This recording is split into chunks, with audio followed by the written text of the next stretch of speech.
What is going on, people? How are you on this beautiful Sunday here in Nairobi? Hopefully, it's beautiful where you are.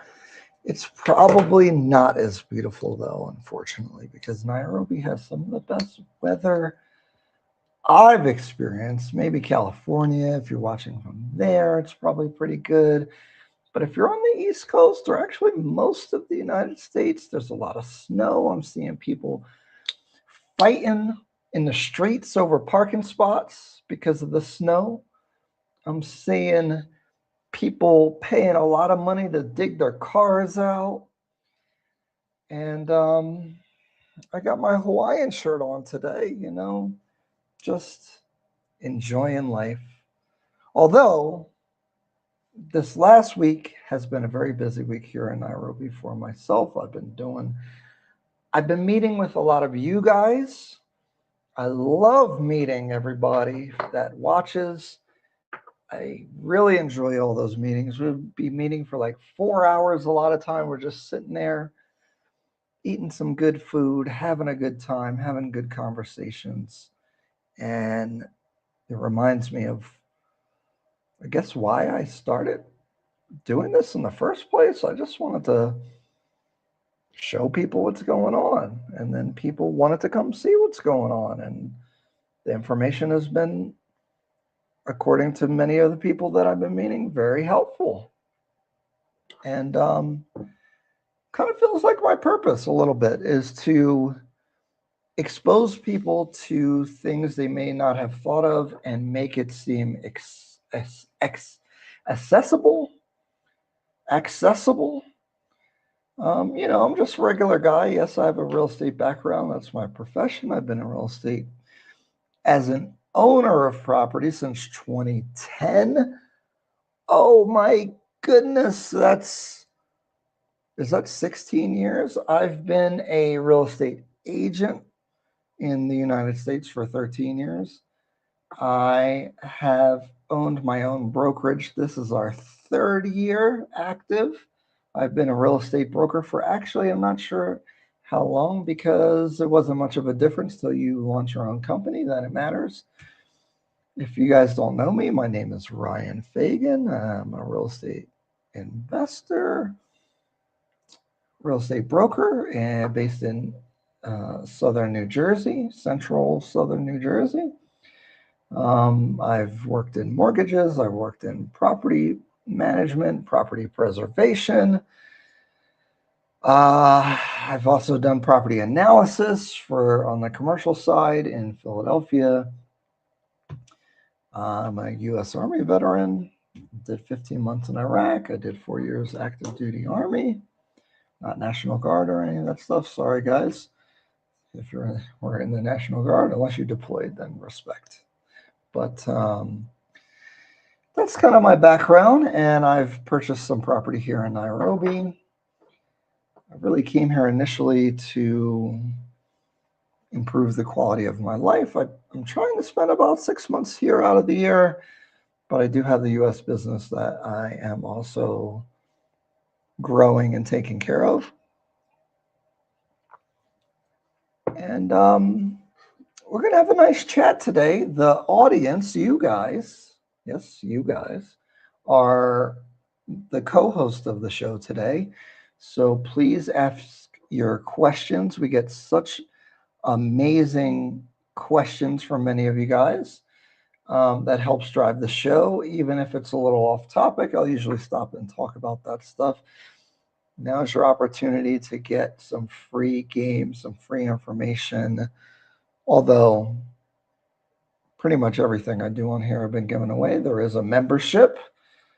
Members right now are getting early access to all of the content, usually about 30 days. So, especially with new property releases here in Nairobi, you'll be the first to know. And if you've been following me for a while, or just the market in general, you'll know that these things sell very quickly. So, becoming aware of these projects is very beneficial. You'll also get member only videos.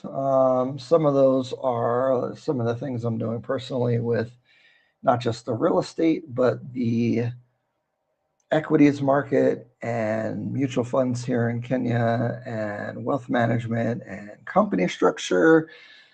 I just talk about what I'm doing. I can't really advise anybody. I'm not an expert in these things. Even with the real estate, I am a real estate professional, so I do look at real estate through the lens of someone with a lot of experience on the investing and sales side. But I am still new to the Nairobi market, although I cover a lot of ground here. And I've been putting in the work to know the market and to know the people, the developers, and what's going on here. So, but the whole point of this channel is for me to share my perspective and I give you my opinion, but also try to expose you to other professionals and other people so that you can make the best decision for yourself. I am developing a service that is going to be a bridge for people that are coming generally for the West, but also we obviously, of course, will service local Kenyan clients as well in the real estate realm, but a more comprehensive way of doing it, not just the problem is when you come here, there's many things that you have to figure out with the legal immigration side. Even if you're not staying to purchase property, there are some legal things that you're going to need to do. Navigating real estate agents and developers, negotiating, although there's not much negotiating, but knowing some of your options and knowing some of the things to look out for when you're involved in the process of doing offers. Obviously advising you on the pluses and minuses of different projects. And again, I can just give you my best information and opinion. For example, I'm not super big on Tattoo City, but some of you guys have came here and really liked it, and that's fine. I give you my opinion, and if you like something different, that's fine too. And this service that we're working on should accommodate whatever you're trying to do and make a safe bridge, because when you get here, people are going to be at the airport telling you they can help you. People are going to be at the Airbnb. You're going to be on the street. A random person's going to say that they can help show you around and do stuff. And some of them can, but just be careful. This service should be the guaranteed way that you know you're going to get what you're supposed to get when you come here, and help you navigate these things and help basically avoid some of the pitfalls that I had when I first came. So that's where I'm coming from. Let me see some of the comments. Tic-tac-toe. How's your quality of life 6 months in? Well, I was here in June to August. No, I was here July to October. And then I've been back since January 13th. I would say that my quality of life is good. I'm kind of in a groove now. When I first got here, I'm a very routine person, so my routine was disrupted. It takes me a long time to get everything together. And I'm not really on vacation, so I'm doing a lot of work. Even this is work, really. It's fun work and work that I like to do, but I mean, I could be out doing plenty of other things, enjoying my time, but you know, I do enjoy this. I'm just saying it's a little bit of a difference. So I've done better with my health and fitness. Some of you guys notice I look a little different. I can't believe you could tell just from this live. I got fat last time I was here. It started before I got here in July, but it definitely went crazy when I first, over the 3 months I wasn't working out. I was just eating crazy because you say, oh, the food's healthy. I can do whatever I want. I'm chilling. My life is good. My clothes didn't fit. My clothes started not fitting. When I came back, I could only wear like 2 pairs of jeans.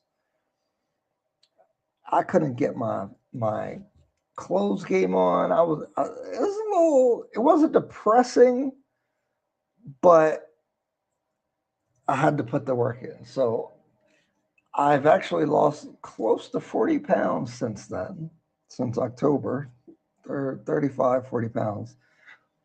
I've lost a couple pounds since I've been here. And I'm trying to stick to that. But it's hard. Every meeting I have is at a place that has food. You know, it's kind of tough, but I've done well. But also, shout out to GLP-1 drugs. I take retatrutide, which is like the updated, newest version of Ozempic. So I can't take all the credit. Although I do work out every day, pretty much 6 days a week. So I do have to give myself credit, but it has helped. So I know that's a bit controversial these days, but honestly, I really think it helps a lot of people. When I look, I'm not a big drug person, but it will improve your quality of life if you are responsible. So I think it's a good thing. I Travel Princess, what's going on? Tattoo City seemed too bleached to me when I looked at it. I do remember they had some. Yeah, that's how I feel about it. I live in a American suburb where there's no people outside and there's sidewalks and everything's kind of perfect. But that's not what life is about to me. And why the heck would you go from a place that's like that to somewhere else? But some people are looking for that. I don't really get it. The American Euro developers, it's by Unity Homes, but it's called Silver Hill. They do look nice. I think the price in Tattoo City is double. If you take a building outside of Tattoo City and put it right outside, it'll be half the price for the same thing. I don't get it. It's not what I'm looking for. But I brought that up just to say I have my opinion, and it's just my opinion. So, you know. And also, that's what we're going to be talking about today is building quality and finishes, mostly finishes, because obviously I'm not an engineer. I can't go and inspect the concrete and see if it's the right cement mix for safety for the buildings. But I have a lot of thoughts and opinions about finishing. These thoughts and opinions must be placed in context. I know that's not good for the internet. It's not good for YouTube because people want you just to be extreme in every direction. As you guys, if you guys follow me, I try to be measured because I try to actually give smart people the information to make their own decisions, which this content really is for somebody that can see pluses and minuses and make their own decision. If you want somebody to tell you what to do, I usually don't do that. And I know this stuff doesn't do that well on YouTube because nuance doesn't do that well, but I do this for my reasons, not really just to be getting the most views and such.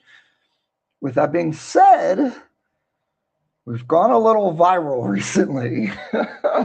I was on a podcast with a very prominent real estate agent slash broker slash real estate company, Boris Realty.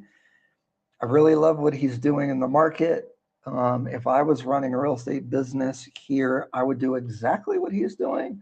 I love his energy. I love his enthusiasm.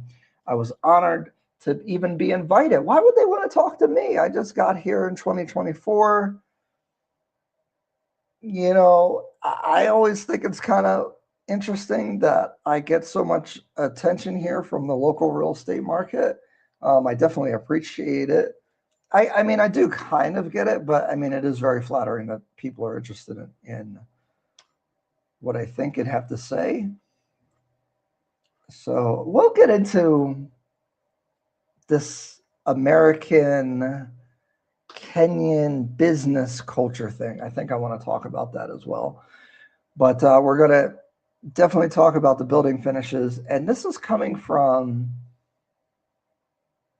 a constructive place.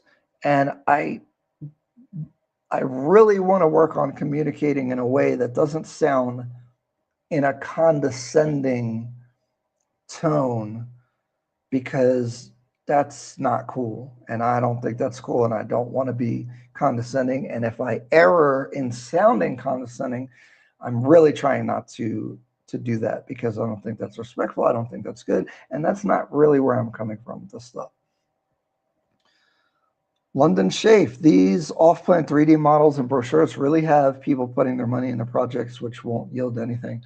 Well, this is where nuance comes in, because even the ugly, bad finishing projects are, I promise you, still making people money in the right locations. Now, will it stay like that forever? Or will they be competitive in 2, 3, 4, 5 years? That's a good question.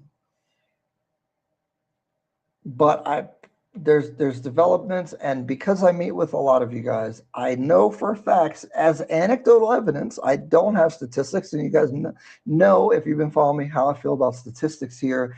There's a lack of data, and there's a lot of people saying a lot of things. And people, again, are saying unmeasured statements, meaning that they're saying, it's going to collapse. Oh, it's the best. It's the worst. What I try to do is, where is the truth? And it's not exactly in the middle. It's on this side. Is it 67% true? Is it 34% true? What is it? And that's the goal with what I'm doing here. We're going to talk about it, though, because if you come from the US and you see some of the building finishes, it can elicit a lot of negative thoughts. And I share that understanding, but at the same time, we have to put this in the context of the market that we're in. And we're going to talk about it much more deeply. Nairobi Barbie. Hi, Ryan. Karibu, Kenya. Your place wonderfully cozy. Santi Sana. It is definitely cozy, and I really enjoy it. I'm glad I spent the money. Now, do I want to move to Pandora when they're done? I do. But am I going to be able to make that happen? I don't know. But I do like being here, for sure. Even though they're building another development right next to this building. And actually, I don't know if you can hear it, but I hear the excavators. It's 8:50 and they're still running the machines. Doesn't bother me, but some of you guys, it would really bother. Luckily, I did know that I was advised at the time when I purchased this unit that was going to happen. So my unit is on the other side, and I'm not affected. My view's not blocked, and I'm not on the side of the construction. So the other building is taking the brunt of that. That's why information is very important. And again, the service that we're working on is, I aim to be able to provide people that type of information so that they can make the best choice for themselves and their family. ALXK, enjoy a cold Tusker. I appreciate that. Hey, $20. Wow. Thank you. That's amazing. I really appreciate that. You know, when people do that, it just feels really nice. And so I haven't really been drinking. I've had like a KO from time to time, and I did have I had to get a White Cab, not a Tusker, when I was out, because they didn't have Tusker. But today we got, we have a little whiskey going on. Surprisingly, when you take some of the weight loss stuff, the GLP-1s, kind of makes you not want to drink like that, which is a good thing, actually. But it's weird. The Real SC, you look much fitter, man. Thank you. I'm telling you. Talk about quality of life. Back to that question a little bit.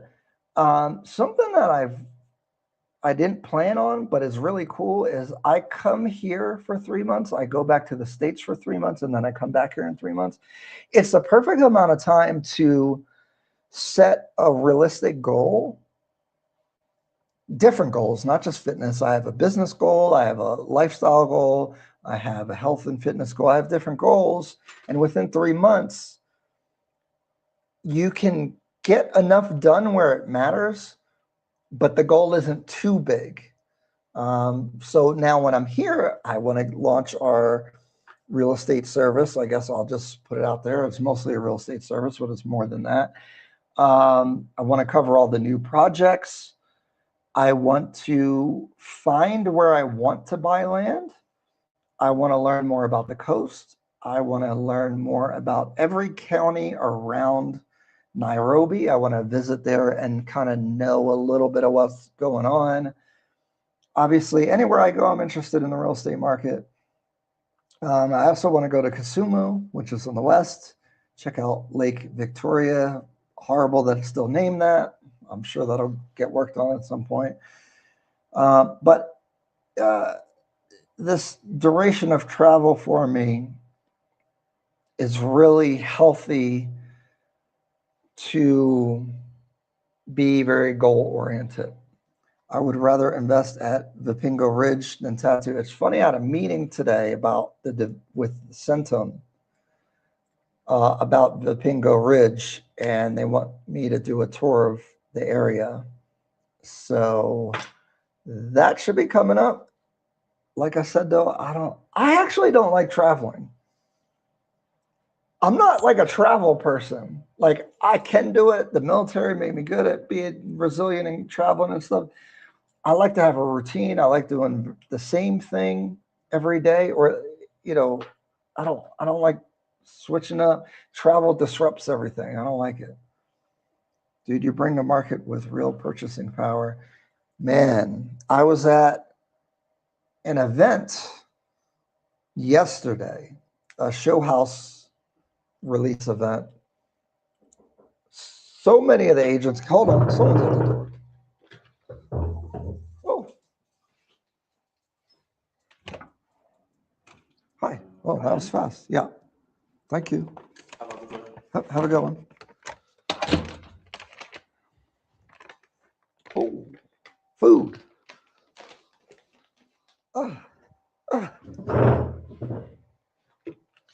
Sorry, I was supposed to eat earlier.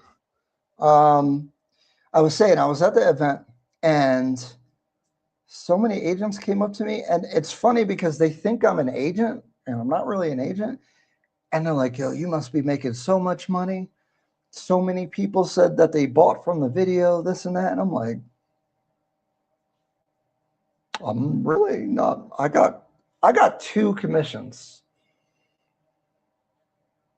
so far.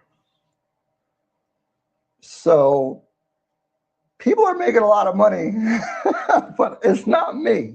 Now, I'm going to work on that, but I never intended to make money from doing any of this stuff. But the business is finding its way, and I do think there's an actual service where we could provide the proper value to people and really help people. And if we're helping people and we can make money, that's good. So I kind of was shocked that so many people were saying such things, which made me be like, we need to hurry up and do something about this. So I'm having many meetings, business meetings. I'm working with some local professionals. I was looking at doing partnerships. So I tried to do referrals. The transparency of information is a little bit tough. They're forcing me to. I really didn't want to launch a whole business, but just because of the nature of how business happens here and how people are a little bit,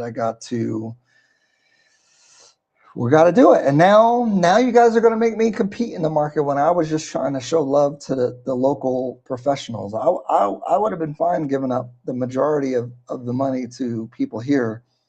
But now I'm going to be a competitor.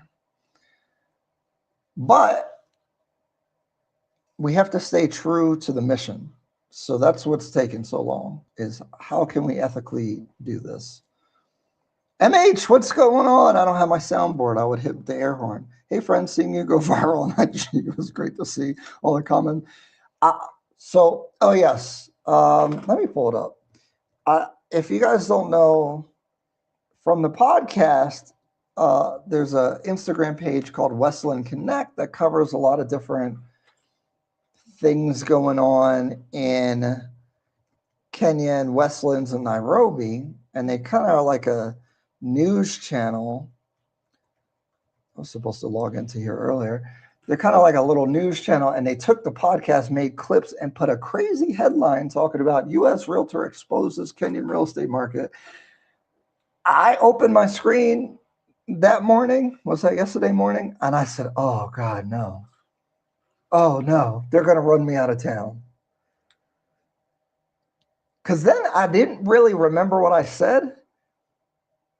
And I probably don't remember what I said because I just say what I'm thinking. I do measure my comments, but it's, my thoughts. I opened that page up. I was getting notifications. I looked at the comments and they agreed with me mostly. Oh, thank goodness.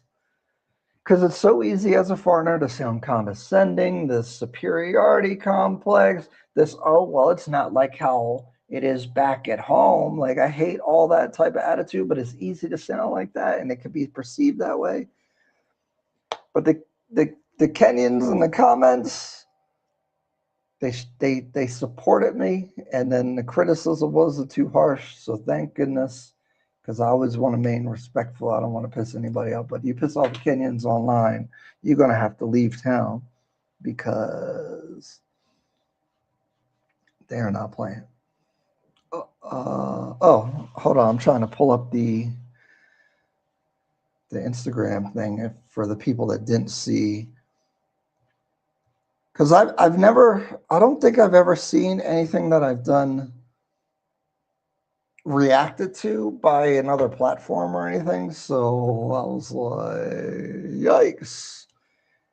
And as much as I'm not like a YouTuber, I just kind of use YouTube as a thing, and so kind of crazy. Sorry, I'm pulling this. I can't, they said men can't multitask, right? I'm trying to pull up the screen. Okay, let's share the screen. And I'm getting to all the comments, don't worry. I'm sorry if I'm taking a long time to get there. I hope nothing crazy comes up on my on these pages. Is this the best way to do it? What's the best way to bring this up? Sorry, I keep doing that. Okay. Oh. There we go. So this is their page. Actually, they're good. I follow a lot of these pages to know what's going on because this guy posts like businessy stuff, but also events and things to do. And if you're coming into town, it really helps. Actually, there's an event. Actually, is it on here? I'll look for it. Kenya has agave plants, which are similar to, or they will call it sisal, which is the same thing that they make tequila with in Mexico. You can't call it tequila technically because tequila can be only made in Mexico, but they have the same type of plant, and there's a company that makes, you can't call it tequila, but it's like tequila. I wanted to check it out, so I'm going to go check that out. I think they're at the coast. Anyway, so I see this. It says brutal truths U.S. realtor exposed about Kenyan real estate. And I was like, oh no. Oh no, that's real bad. What did I say? Rating quality based off of this market and industry. Now, if you want me to compare it to the U.S., I would say that the finished quality out of 10 would be like a 3 or a 4. Over 10 in general, mostly off-plan stuff, but no, villas and everything as well. But it's the finishing. I don't know. People use beautiful materials, like the decor is good. The finishing is bad, especially with anything that has to do with like a liquid that solidifies, right? So the grout. The grout. Okay. Grout. Oh yeah, I know. No. I know. And I've done this work. I flipped houses. I get dirty, so I know how to do this stuff. Yeah. And I watch them, and Why don't you just wipe it, right? Okay, the grout is in a seam, right? Yeah. But a little bit spills over. I know. How about villas yourself? Have you been to any high-end Villas are villas? bad too. Like, What do you mean? Come on. I did. There's a video in Karen. I'm looking at that stuff, and it's still the problem. I'm not saying they look bad overall. I'm just saying the details are bad. I get you, but I'm so shocked to understand that there's no villa you've seen that for 40 million. So actually, in that high price range, I don't think they're worth it because now I'm really being critical because I'm comparing it to the U.S. All right. I'd rather have the U.S. house, to be honest, because what else that you've seen that is a bit different compared to Kenyan market and the U.S. market? I think on the real estate trend. All right, so I really enjoyed that conversation. And that's, if you go to Boris Realty on YouTube, he was supposed to collab me on the video, but they still didn't do that yet. But you can watch the whole thing. I think it's about 45 minutes. And it was a really good conversation. Actually, I talked to him for like 2 hours after the podcast was over. And I thought it was some good stuff, and I was pretty nervous, but I think it came out pretty good. So check that out. It's on his page, Boris Realty, and go like and subscribe. I like what he's doing. I like his energy, and yeah. But I saw that, and I said, "Oh, they're gonna grind me up." Actually, did I close it? I should look at the comments. Let's look at the comments real quick. How do I go to comments on the computer? Oh gosh, don't let me be an old person. How the heck do you see comments? This is Boris Realty. Dang, he has a lot of followers.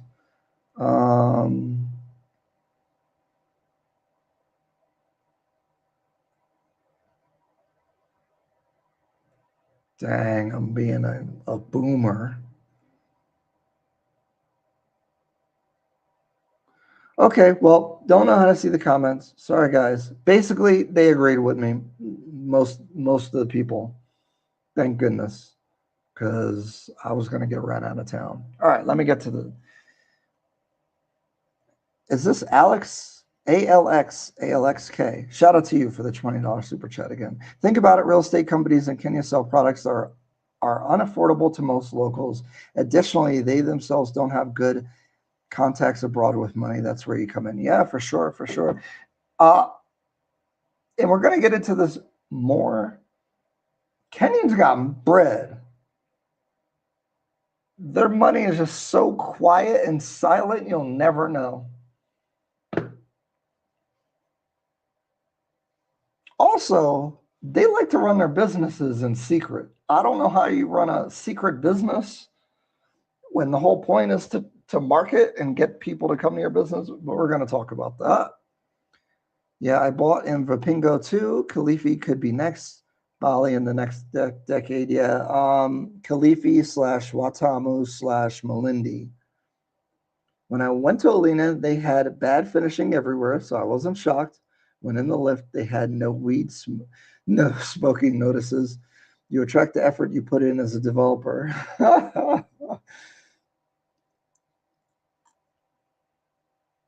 You know what's funny is I think Wonder Properties, who does Alina, I would rate them above average. I'd rate them a 7. And I still agree with you. Now, the weed smoking thing is because this is a new building. Actually, that's a great point to talk about. You know how people say these buildings are vacant? This building is not vacant. There's mad people. When the kids get off from school, many kids are coming here. That means they live here. You do see some Airbnb people. It's actually a really cool mix. In the morning, there's football pitches on the roof. I hear the kids cheering on the weekends. I see them up there. It's a good mix of everybody. It's families. It's people like me. More like young professionals here. I see like a really, really cool mix of people, to be honest. Like it's probably one of my favorite things, and I'm happy to see. I'm actually quite surprised. There are Airbnbs, and some people be having a party, and you can definitely hear them. Today, there was like 1 million people at the pool. I've really never seen that in a lot of developments, to be honest. So overall, where are you seeing these places that are, probably up to the standards that you may be used to? Because other than, I hear Saruni, but I've never been there, and Pandora, Consult's pretty good. Where are you seeing this stuff at? Sorry, guys, my screen is being weird. Oh, I see why it's doing that.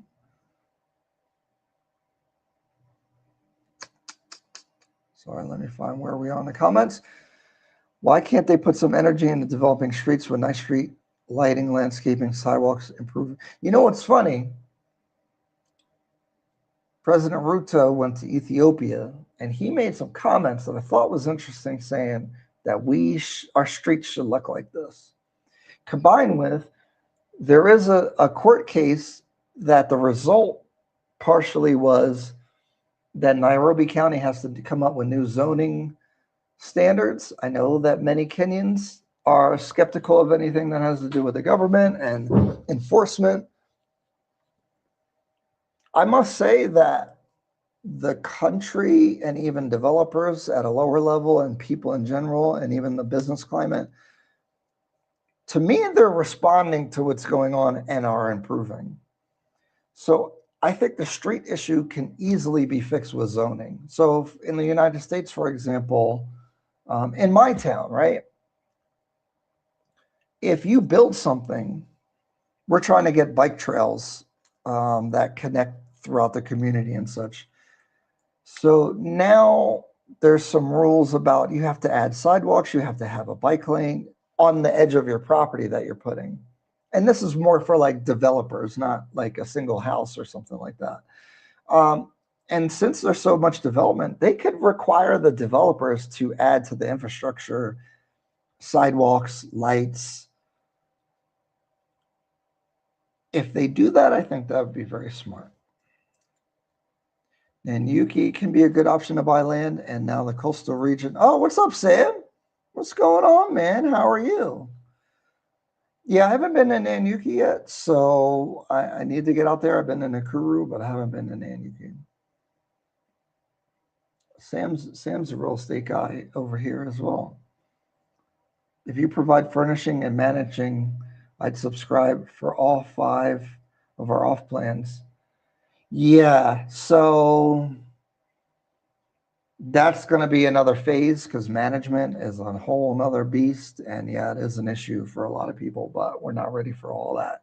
And if we don't do good managing, you're going to be burning down the house, burning down my house. So I want to make sure. I'm really scared about launching any kind of services because I know how critical people can be. So putting a lot of effort to make it good. But imagine we're hiring people here, we're working here, the cultural understandings and trying to set standards and expectations when they're maybe used to something else is a challenging environment. So that's what we're working on. Tap into that energy and make some money. Did you bring your dog? No, that's not my dog. I have 2 mini poodles at home that I miss dearly. You're truly a treasure to Nairobi. I hope you know that. It's lovely to see us locals seeking you out. We value it. I appreciate that. It's almost making me cringe. I appreciate it. I don't know. I'm just me, And I keep saying this. I know I'm repeating myself so much. I never planned on I'm telling you, I never was like, let me go do YouTube in Kenya, and not even real estate. I really just came to look. And then I bought that first property. I was like, oh, let's just try it. And now you're saying such nice things, and people are seeking me out when I go to the events, and it's just like so weird. And then it's weird when people know you, but you don't know them or haven't, it's just the whole thing. Mike, poor Boris, he was so excited and thrilled to talk to you that he couldn't help. I look, as someone that has done podcasts for a long time and hosted podcasts, guys, look at my channel. Go look at the oldest videos. I've been doing this for a long time. I'm a cut people off person because get to the point. So I don't knock him for that at all. I think he did a good job. I like the fast energy because if you let the guests just be talking slow, bad podcast. Hi, Ryan. I watched the podcast. It was amazing. Dang, amazing. I appreciate it. Dang, that's crazy, man. I like Realty Boris, Mansa Plus, and Rubrina Properties. Mansa Plus focuses only on high end. Yeah, I've heard of Mansa. I don't really look at high end stuff. It just seems so because again, I'm not doing mortgages. I'm not. I'm an advocate for no debt generally. So I don't get into that super high end stuff. It is cool, but I don't look at it too much. But yeah, I'm aware of him. I don't know Rubrina. I'll have to check it out. Also, are they selling? Like, how much are they really selling of these high end properties? Who the heck is buying these 100 million Kenyan shilling properties? 400 million. I'm seeing all kinds of crazy prices. What's up with that? But that's what I mean. Kenyans got money. Kenyans got bread. I know there's a big separation between rich and poor, but the rich got, and you wouldn't know it until you start knowing the nuance. You'd be like, ah. And it's not just Kikuyus and Somalis. It's a lot of different people. So, speaking of the wealth, I was at, if you guys are a member, you guys know what I'm doing with wealth management. I'm working with a law firm that does trusts, and there's a investment wealth management aspect. And then I was invited to, it's a company called ArvoCap. They're kind of new, but they have 62 million US dollars in management right now. And they're basically, they do mutual funds. So you can invest in different mutual funds here in Kenya and actually globally. But obviously, I'm very interested in the ones that invest in Kenya and in Africa in general. I do stocks and equities in US markets. I have a Charles Schwab account and all that kind of stuff. So to balance my investments, I've been quite interested because the bond rate in Kenya, so the loans that the government borrows money at that you can participate in, it was at 18%. I think it's gone down quite a bit to even 10 or 12%. But so that's a fixed. So a US bond is less than 1%. Depends the year and all that kind of stuff. I'm just talking very generally. Which means the returns that you can get from bonds are very low, but here the bonds are crazy price. And so if the fixed income, if you can make a guaranteed, let's just say 14% from fixed income a year, that means that for you to invest in something else, you need a much higher percentage if it comes with risk. So if I'm buying a company, I'm going to need something that's going to return me much more than 14% for the risk of buying it. So I was at an event for a company that does that, and that's where all the money people was at. And it was very cool talking to them and networking. And my life is like a game of Grand Theft Auto. Not where you're like stealing stuff and all that stuff, but I don't know if you guys ever played Grand Theft Auto, but like, it's an open world. You could drive anywhere, you could do anything. And then you go to like a location, a point of interest, and then it's like a cut scene and someone gives you a mission or something happens. And it's random. Like there's different parts of town, there's different people that you meet. I'm telling you, I have surreal moments. How am I at this wealth management with all these rich people in Kenya talking about their portfolios and investments and what Trump is doing and what's going on in Ethiopia and the prices of gold, and they're serving you all kinds of stuff. They got like beautiful hostesses, and I'm like, yo, hold up, where am I at? And y'all invited me, little old me. I'm just a regular real estate guy from the US. I'm not the best. I'm not the best in my town. I don't do the most sales in my town. Definitely not the state, anything like that. I do okay.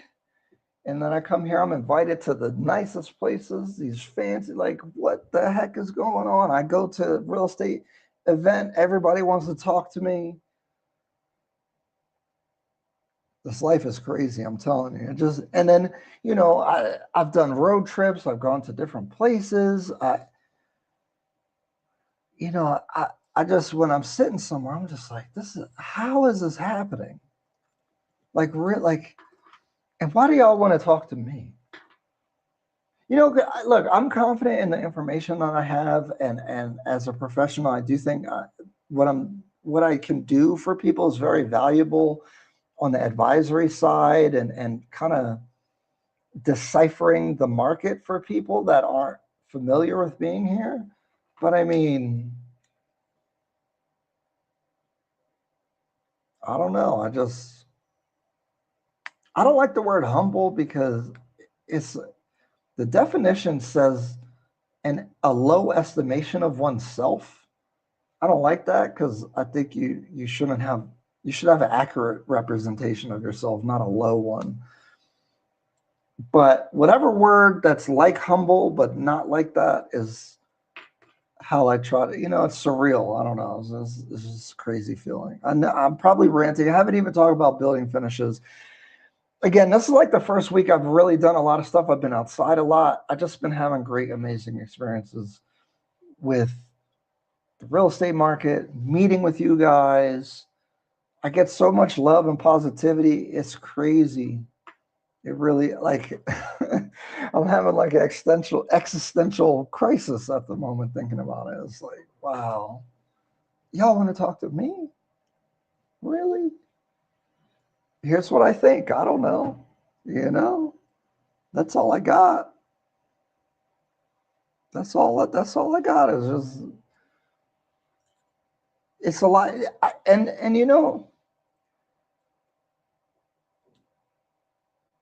I, man,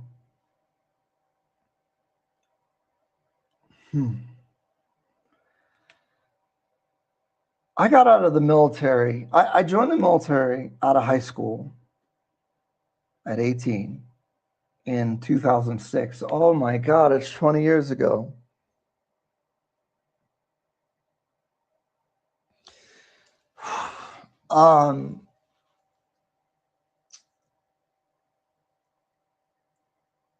Man, that's kind of tough. I had a plan, but what am I trying to say? I still feel like that person when, or I still empathize. You're 18, 19 years old. You don't know what the heck you're doing. But I did have ideas. I always wanted to invest. I always wanted to build. And I always was willing to, like, sacrifice.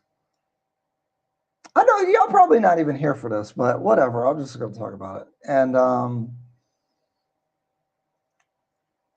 when you're sacrificing and everyone's around you's having fun and doing cool stuff and buying Mustang 5.0s and going into debt and doing all this and getting a whole bunch of girls and doing whatever, in the military is crazy. And to be like the guy that doesn't, I did have a little bit of fun, but I didn't do what a lot of the other younger people were doing out of a belief or something I was trying to do.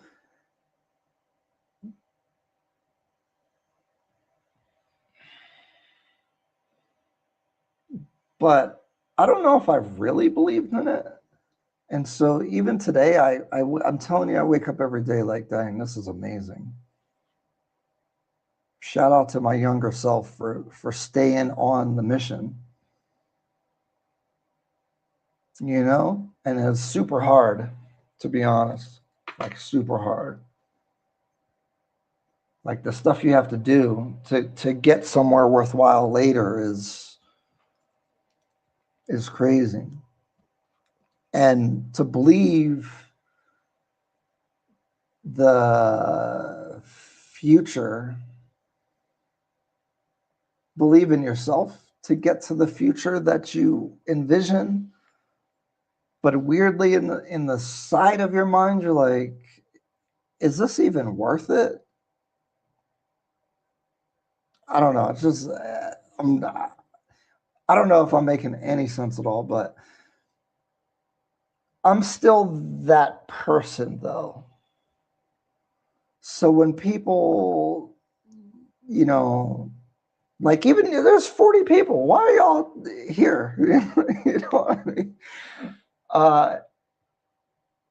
It's like a surreal thing. And I don't know. One thing that I always try to practice, which is practice, you know, for mental health is and I'm not even into all that mushy stuff to be honest, but I practice gratitude, and it's probably the thing that I'd recommend people do the most is that being grateful for things. It doesn't always come naturally, but like if something happens to you, like something I do is just try to think of something that I'm grateful for. And so, oh, it's getting heavy a little bit, but it's something I really believe in, you know. And so I have these moments every time I go out here or someone wants to talk to me. I have a moment of gratitude that they want to know what I think or they want to talk to me for whatever reason. I feel grateful for that. I feel grateful for the opportunity to be here. I feel grateful for even be able to do any of this stuff. I really do. And I'm way off topic and I'm sorry. And I wasn't trying to give this whole existential thing because that's not what y'all are here for. But here we are. So, but practice gratitude. I'm telling you, your whole life, regardless of what's going on, you'll feel, you'll feel, if you really do it, things will not bother you this as much. Anyway, Elite Sanctuary Real. Oh, what's going on, Mr. Oscar? The high-end properties are usually sold to and bought by the high-ranking diplomats and business people setting base in Kenya. Really? A diplomat's going to come buy 100 million Karen villa estate? Aren't they only here for a certain amount of time? MH, Kenyans do have money, but I think selling off plan is the lowest effort moneymaker for Kenya realtors, hence why they prefer to get new foreign capital to invest in these projects. I saw the event, a lot of Indians in the audience. They're the real money people. There were Somalis, there were Indians, but there were Kenyans there. Good to see you networking and getting around. Hopefully you now see all that talk last year about Kenyans being hostile to black foreigners was just nonsense. I've never experienced it in person, but there is an element online that still does that. Treasury bills and bonds is where the money is at in Kenya. Most people does it. It's crazy return. Even a money market account has like 10, 12% return. Like you just put your money in a regular bank and it gives you that return. It's really crazy. Kenya has opened some of its state-owned. Yeah, that's a good point.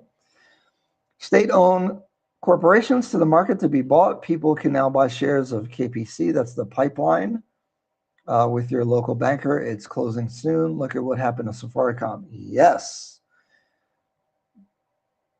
I feel like how could you lose by buying the government-sponsored oil pipeline company? How can you lose with Safaricom? The only thing with Safaricom is that they've been having trouble expanding into other countries. But I mean, the opportunity is very obvious. And so if you're an investor, and this is my thesis, if you're in the US and you're doing well, but things, the prices of things are really challenging to be able to invest, although you could invest in US stocks, it's not that crazy. Look to Kenyan investments. Imposter syndrome. Yeah, a little bit. It's hard to deal with. What if you bought its shares earlier on? KPC is the Kenyan pipeline company. It delivers oil to Uganda. Uganda is also an oil producer. Yes, I don't see how you could lose.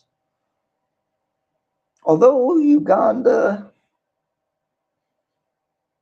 but they still got oil. So, I mean, regardless of what happens over there, they probably got to do something. Now you're reaping the words, brother. Thank you, Santi Sana. Making yourself financially free in your early 30s is unreal. This is true. Big up to you. Thanks, guys. Thanks.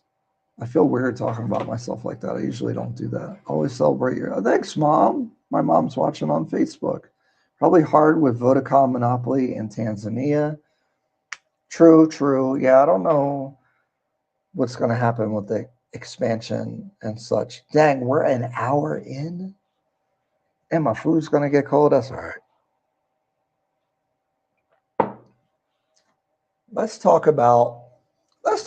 So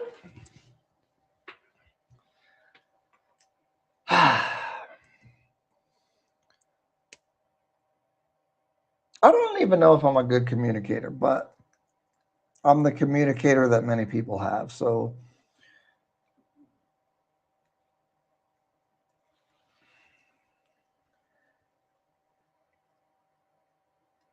for people that are coming here, you're probably coming from a Western place where the finishing and the expectation of finishing is going to be to a higher standard and much different.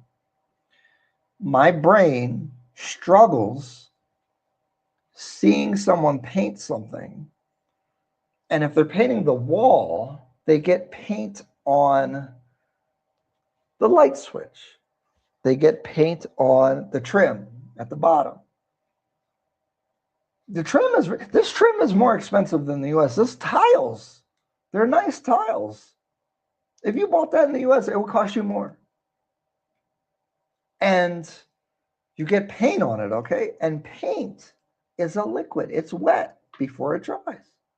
So if you just wipe it when you mess up, oopsies, wipe it, no problem.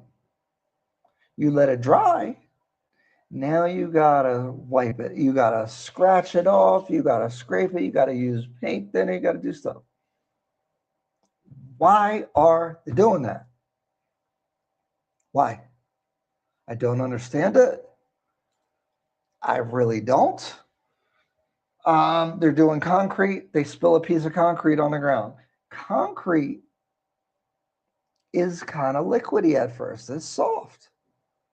When it dries, it gets really hard. Cleaning it after is very hard to do. Just wipe it, please. They don't do that. If you're caulking something, they have a tube of caulk. And guys, I've done all these kind of works at least a couple times in life, so I'm familiar with the process. You want to wet your finger or use a rag and make it nice and sharp. These things don't take time. The funny thing is, like, okay, this tile floor, first of all, these tiles are nice. I like them. It feels perfectly level. I haven't done like a test and put a level down or roll a ball on it. It's very level. Leveling concrete is hard. then tiling on top of it and making sure that's level takes much more skill than it does to paint, grout, caulk, or any of that stuff. It takes much more skill to do something that they're doing well. I almost never go into a bathroom washroom and see the tiles crooked, like a little off, straight, which is harder to do with concrete construction.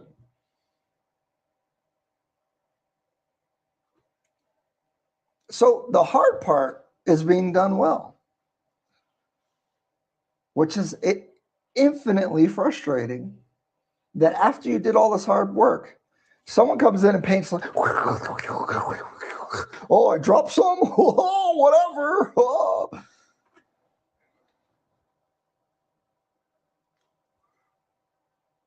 Why? Why? Why?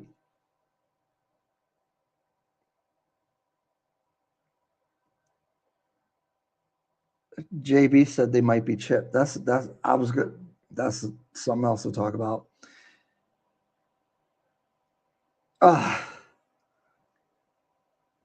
Couple thoughts. I was at an event yesterday. They were launching the show house. They had a whole bunch of people there. I gotta tell you, when I was there, I really did not like the finished quality. Many problems. And see, I'm getting a little bolder because usually I don't say anything. But I'm starting to have a little bit of relationships, and they are asking me my actual opinion. So if you ask me, I'm gonna tell you. Like, for example, there was a really nice balcony. It wraps around. It's like an L-shaped balcony. Great concept, great idea. The balcony has like posts, for the barrier so you don't fall off the building. They got like concrete residue on the post. They got paint on the post.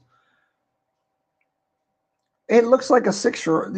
It's like taking, let's say, an 8-year-old and be like, hey, paint this.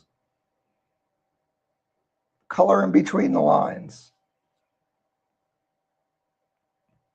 And when I talked, and I was like, look, because she saw me look at it, she's like, oh, yeah. We'll have the cleaner come clean it. I'm like, I flipped houses. I flipped a house that was close to $1 million before at the end of it. And we probably spent $200,000 in renovations.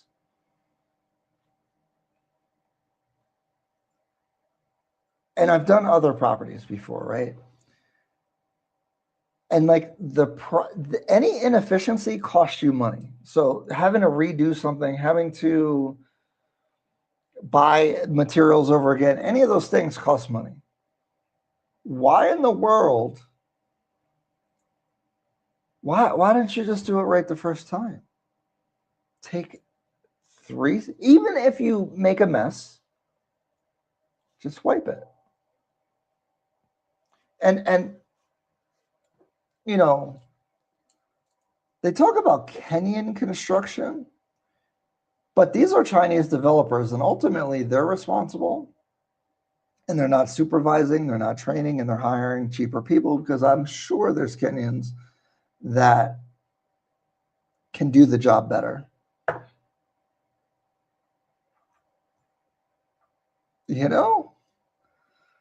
And that, so, but you know what? There's another philosophy here that's different than a U.S. perspective, and I think I know why. Okay, so I realize that me, for example, but most people, and although it's kind of falling apart in the U.S., I can do basic fixes on a car. I can do basic house fixes. I can replace a light fixture. I can paint. I can fix a hole in the wall if it's wood. I've worked with concrete before. I've done my patio. I've done some woodwork. I've installed a door. I've done this type of stuff. So I'm well-rounded. What I notice in Kenya is, here's an example. I borrowed something from a developer. They actually, I forgot my SD card for one of my cameras. And it's like, oh, here's the SD card. The next day, I physically took myself with the item and drove back and gave it to them. And he's like, why'd you come here? You could have sent a driver. And what I realize is that if you have, even if you're a middle-class Kenyan person, you don't have to do laundry. You don't have to cook your own food. You don't have to fix anything. People will make your furniture by hand. People will deliver all your stuff. You don't have to transport anything because you can pay somebody to do it for you. It's like being a rich person in the US. If you're super rich, you don't have to do things. And so they lack a lot of skills. Well, that applies to even middle-class Kenyans. Just a thesis, maybe I'm wrong, but it's a different type of mentality, if that makes sense. Let's see where are our comments.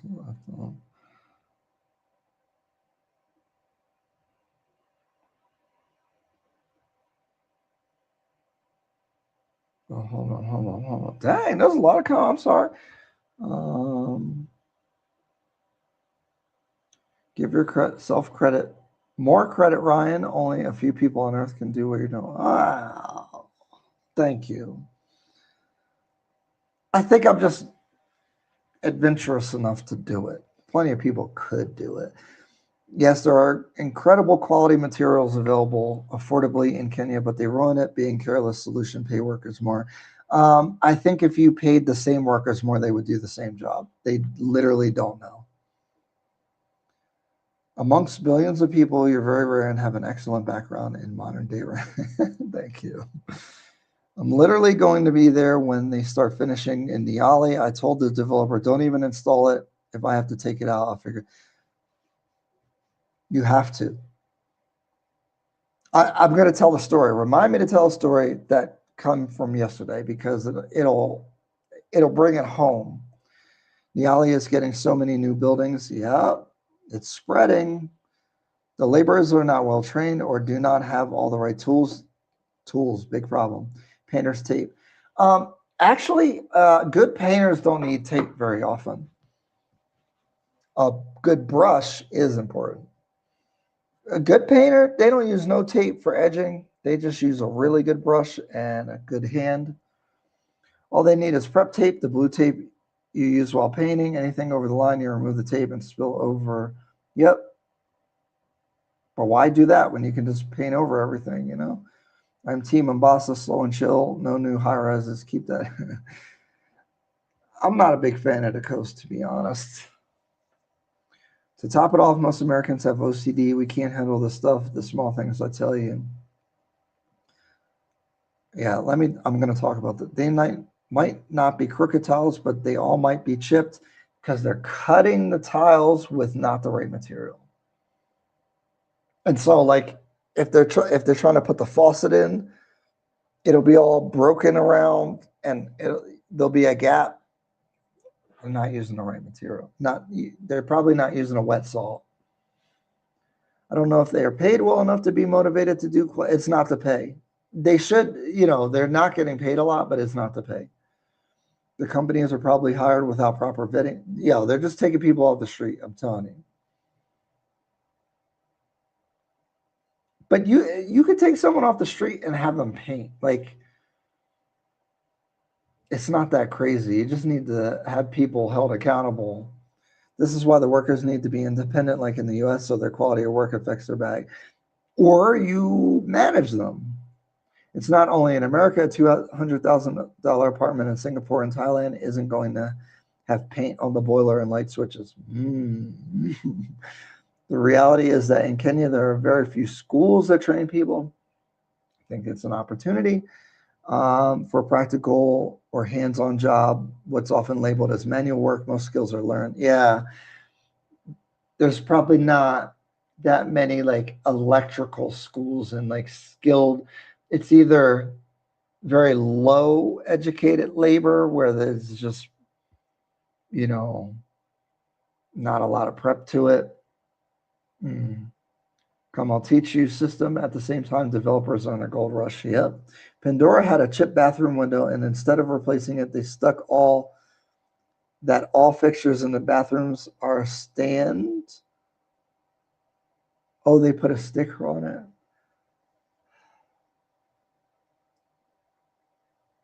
No, I didn't notice this. I did notice the sticker. That's another thing that happens in these developments is that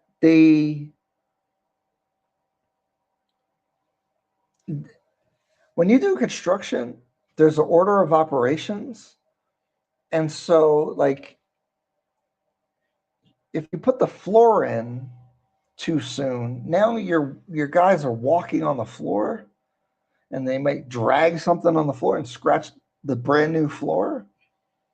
So either your construction order of operations is out of whack, or if for some reason that you have to put the floor in at a certain period of time, you put padding down and you don't drag stuff on the floor and you won't break stuff. So here at Wonder Properties, the vanity mirror, you know, in front of, in your bathroom, the mirror, I was on one floor and they were all installed wrong. Like they were too low. And they break into the tiles to put it in. So to be able to move it, they had to retile every single one and put the new vanity mirror up. They didn't seem to be that worried about it. If I was renovating a property and I had to replace all those tiles and the labor to do it, woo, I would be pissed. They didn't seem to care. I seen the broken glass shower door while they're building it. And they're like, oh, they'll replace it. That thing's like $800 in the US. One of the bathrooms in my house, I still haven't installed one because it's so expensive. I get that the pricing and labor is different, but my goodness. I feel the industry is still maturing. The finishing and workmanship is still far from ideal. There is room for proper training and supervision. Okay, so this is another key point. I don't blame them because the market hasn't demanded it. So if I'm Mr. Developer and I announce my project, I've done 3 projects. I'm successful in the market. I've made good money. I announced my 4th project. As soon as I announce it, the loyal big buyers buy 10% of the building, the top floors maybe. 5, 6, 7 people with money that always buy. We didn't even finalize anything. They were like, here, book it. 3 months, you announce it, 3 months later, 50% of the building has been purchased. A year in, 70% is purchased. The show house comes up, 85% of it is purchased. The only thing you have left is the lower floors and the angles and the views that are less desirable. You're already in the profit. And you still got 2 years of construction loan. Why the heck do I care what this guy's talking about? Oh, the paint's not good. Okay. So what?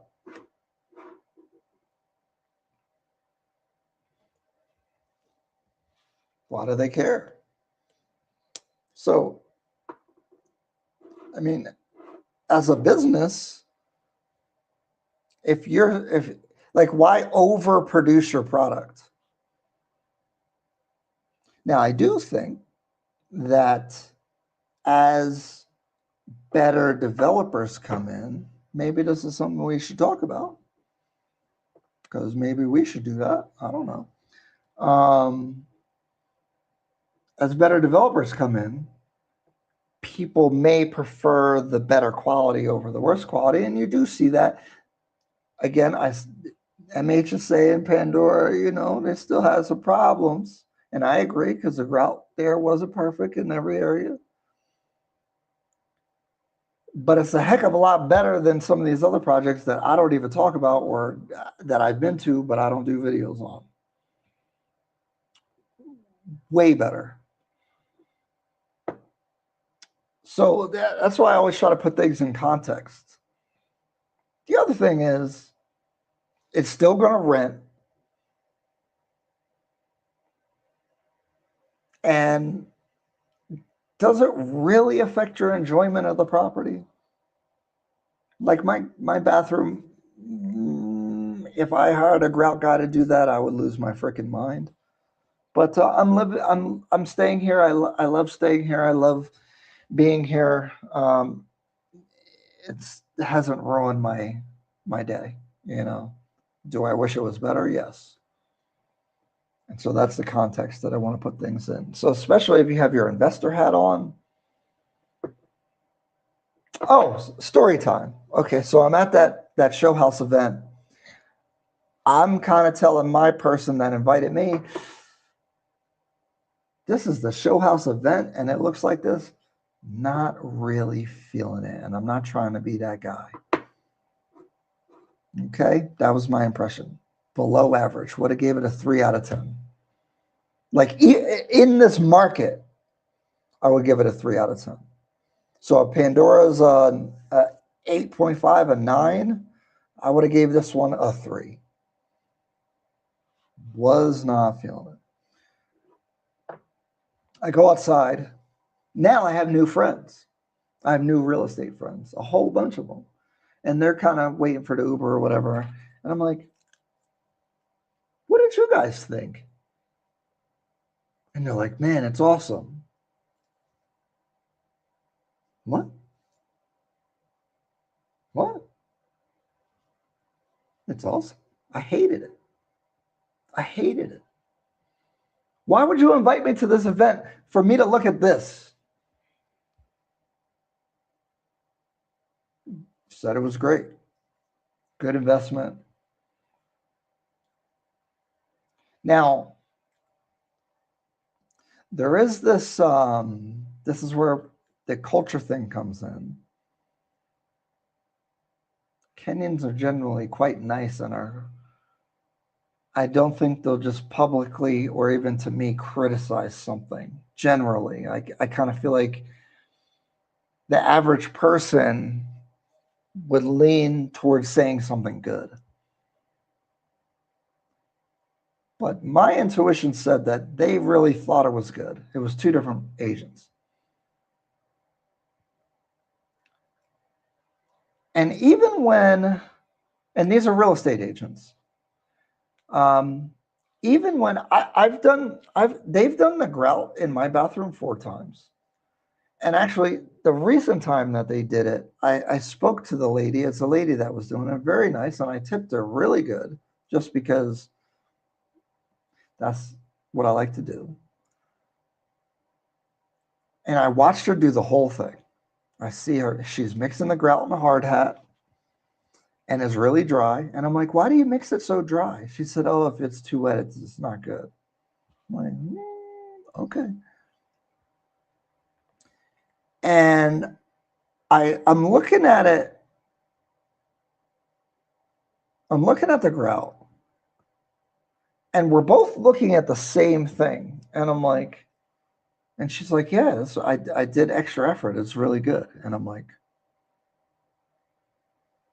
I didn't see this because, again, I'm playing. It's a standard here. I'm telling you. It's just they don't see it. They don't see it. It's normal for it to be discolored and like not level, the grout, like it's not equal throughout. They literally don't see it. Same with the paint. That's a good job. I don't know. And again, I don't want to be condescending because standards are standards. Like it's work, so you could take a shower in it, right? Who cares? So it's just different.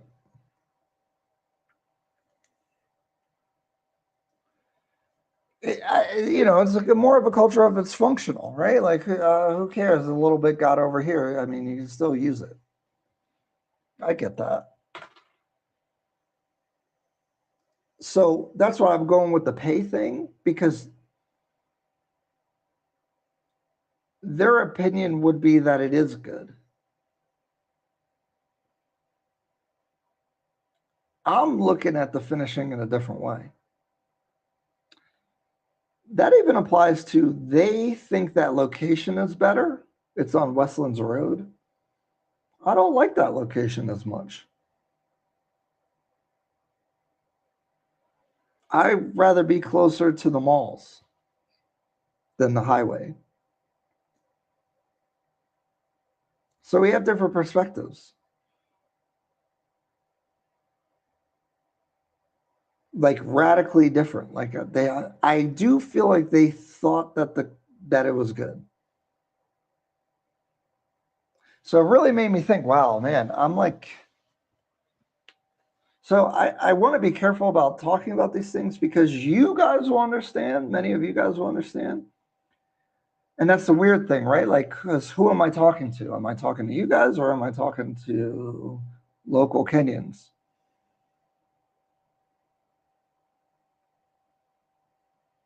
And then who's buying, right? So a lot of what I try to do is set your expectations if you're thinking about buying. Because when I say something is good, I'm saying it's good in this market. Because you might hear me say, oh, wow, Pandora is the most amazing project, which I think is one of the best ones for sure. And then you come and you see the video, so you can't tell the really fine details. And then you're like, there's a couple things off and they want this much for this. I don't know about that. Now you feel misled. So I have a tough job in communicating in between those two realities.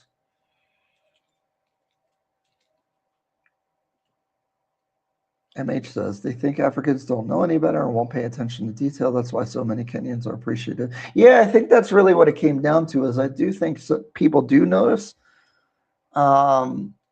It's only certain kind of people that really notice, but that is where it came from, and I do think they gave me some leeway because the energy I was given hopefully came across as productive and not condescending.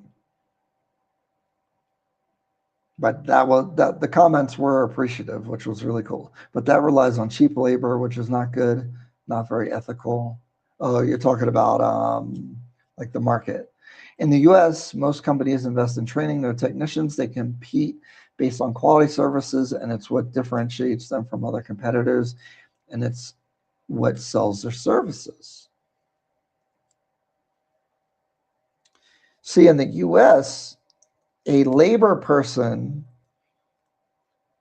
costs more, even at a minimum. So I think just the way that labor economics work is some part of how this happens. But also, I'm telling you, they'll look at that grout looking crazy to us, and think it's fine. Which again, I don't want to be condescending because it works, right? So the grout is serving its purpose. It's not leaking or anything like that. It's just discolored. It's mixed, a certain way. South Africans aren't paid anymore, but they may be better trained. Training and oversight. You can't always micromanage and watch them paint every stroke. Yeah, but you can, like, if you had quality control, you don't have to stand over them, but you just don't accept bad work. The ladies in the chat have been hitting them. Nah, they just participating like everybody else. Stop it. What's your recommendation on which type of properties to purchase? 1, 2, 3, 4 bedrooms, townhouses, or cottages?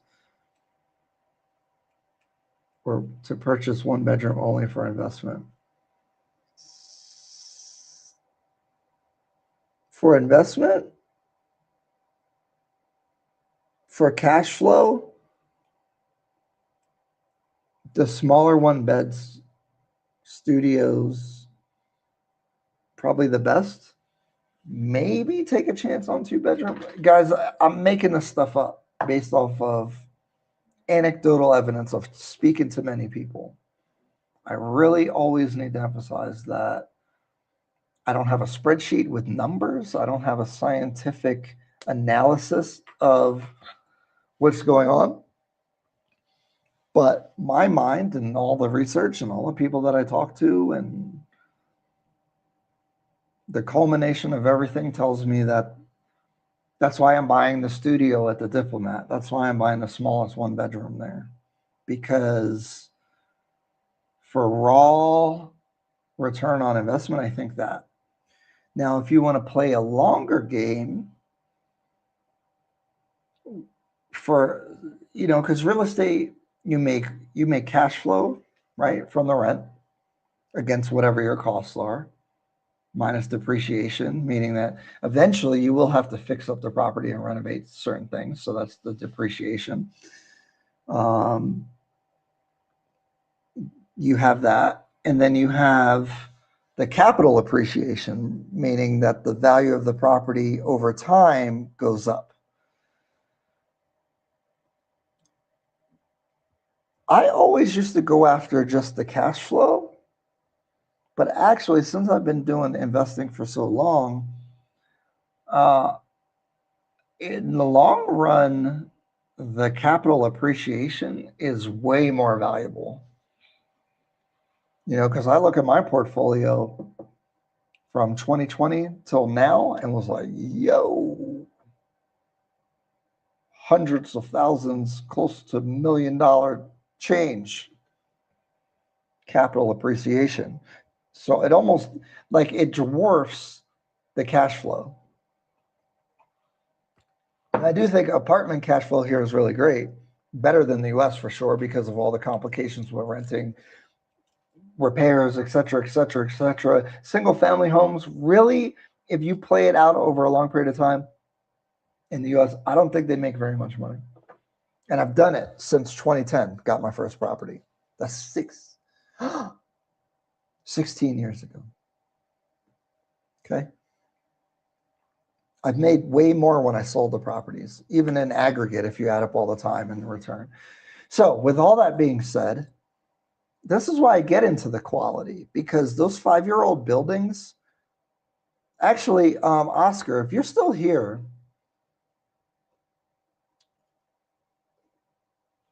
a building, this is Oscar, Elite Sanctuary Realtors Limited. Check him out on Instagram. Really good guy, real estate agent in Kenya, super knowledgeable. What do you think about the value of properties that are 5 years old? That, are not as modernized and is not as good as the newer stuff. Have they gone down in value? Are they staying the same? Are they going up? I don't know. Now, to continue with that question, hold on, let me get back to that. Okay. See, this is why this is a long answer. This is for smart people, serious people. All right. This is why I like Pandora. Pandora will not cash flow as good as some of these other properties, I don't think. I'm pretty sure on that. But 5 years from now, is Pandora like still, is it like Skynest where it's still highly respected in the market and desirable? Is it like the GTC? I mean, it's not, GTC is a different thing a little bit, but is it in that type of realm where the value is much higher? So you pay, they keep updating the prices, 17 million for, I don't know if that, I think that you could get a 3-bedroom around that. Forgive me if the price is a little wrong. In 5 years, is it worth 25?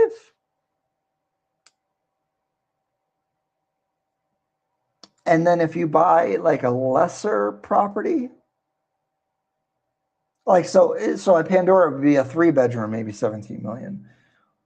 What's the value of the studio that you bought that did a higher percentage return on investment for cash flow? If you bought that for 6 million, is it worth 8, 9?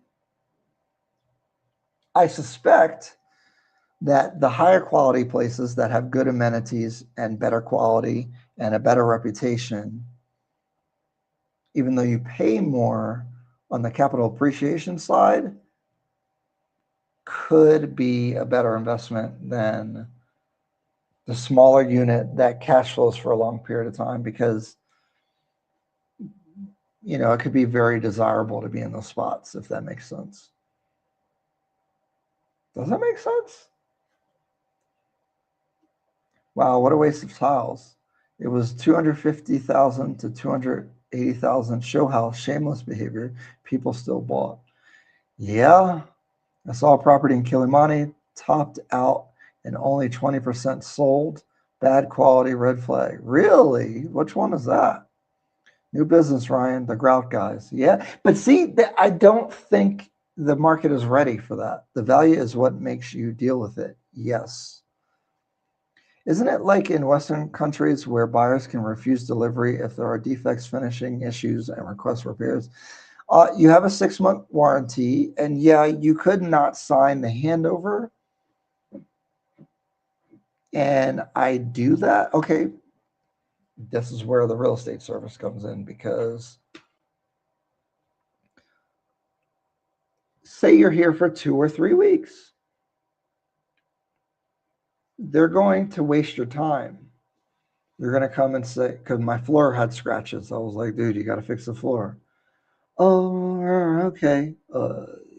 5 days later, they used the little pen thing to fill in the scratches. I was like, heck no. Y'all got to take this floor out. They're like, I don't know. A week later, what did they do next?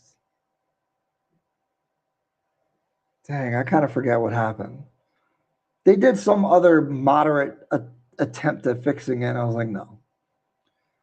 Another week, they're like, I don't know. We don't have the floor in stock. I don't know what to do. They're acting like they can't do nothing.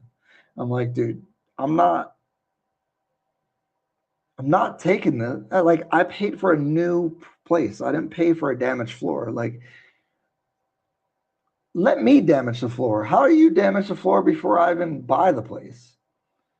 So eventually they do it, but it took 4 weeks. And there were other items. The grout, I had them do the grout multiple times, a whole bunch of other small things. And I didn't get everything perfect. But at that point, it's like, I'm in an Airbnb. They've done their best.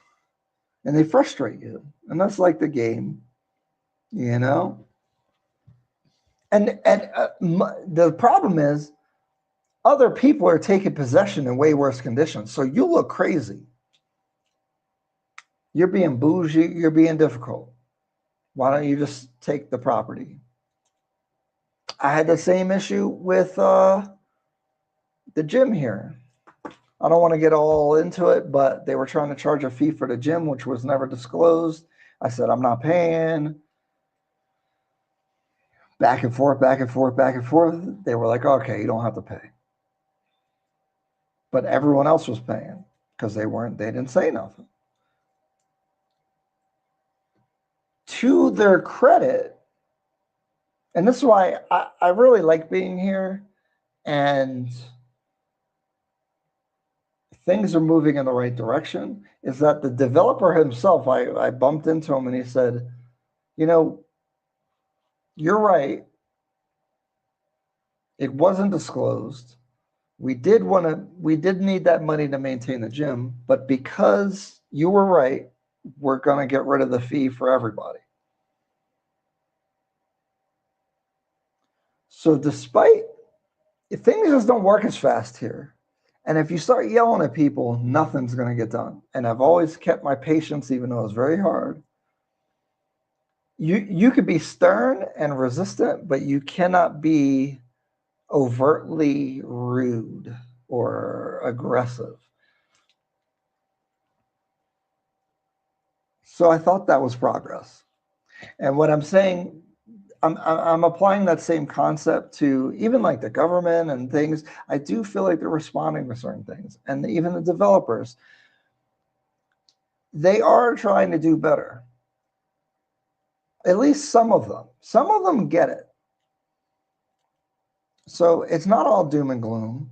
And if we get too cynical about it, this is a thing that people just, like, you don't want to be one of the people that just complain.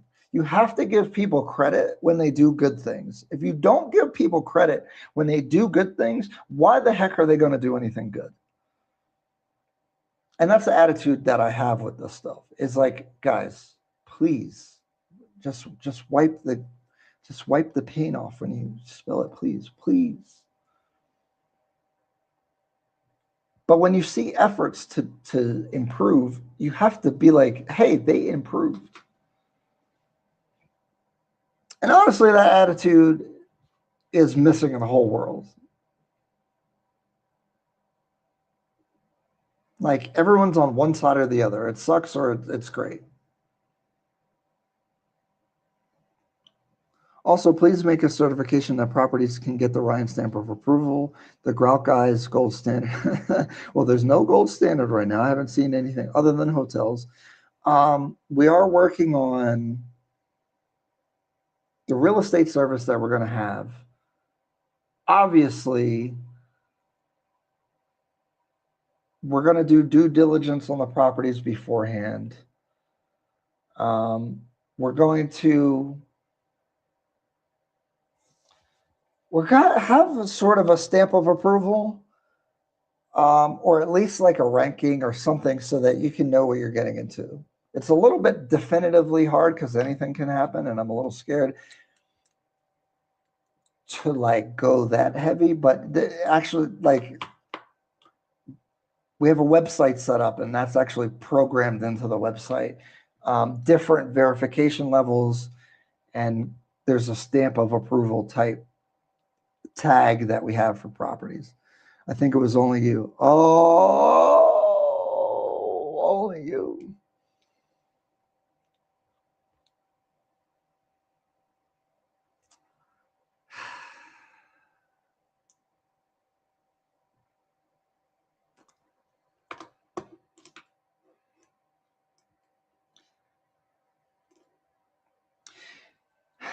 Okay, guys. Also, the content's changing a little bit.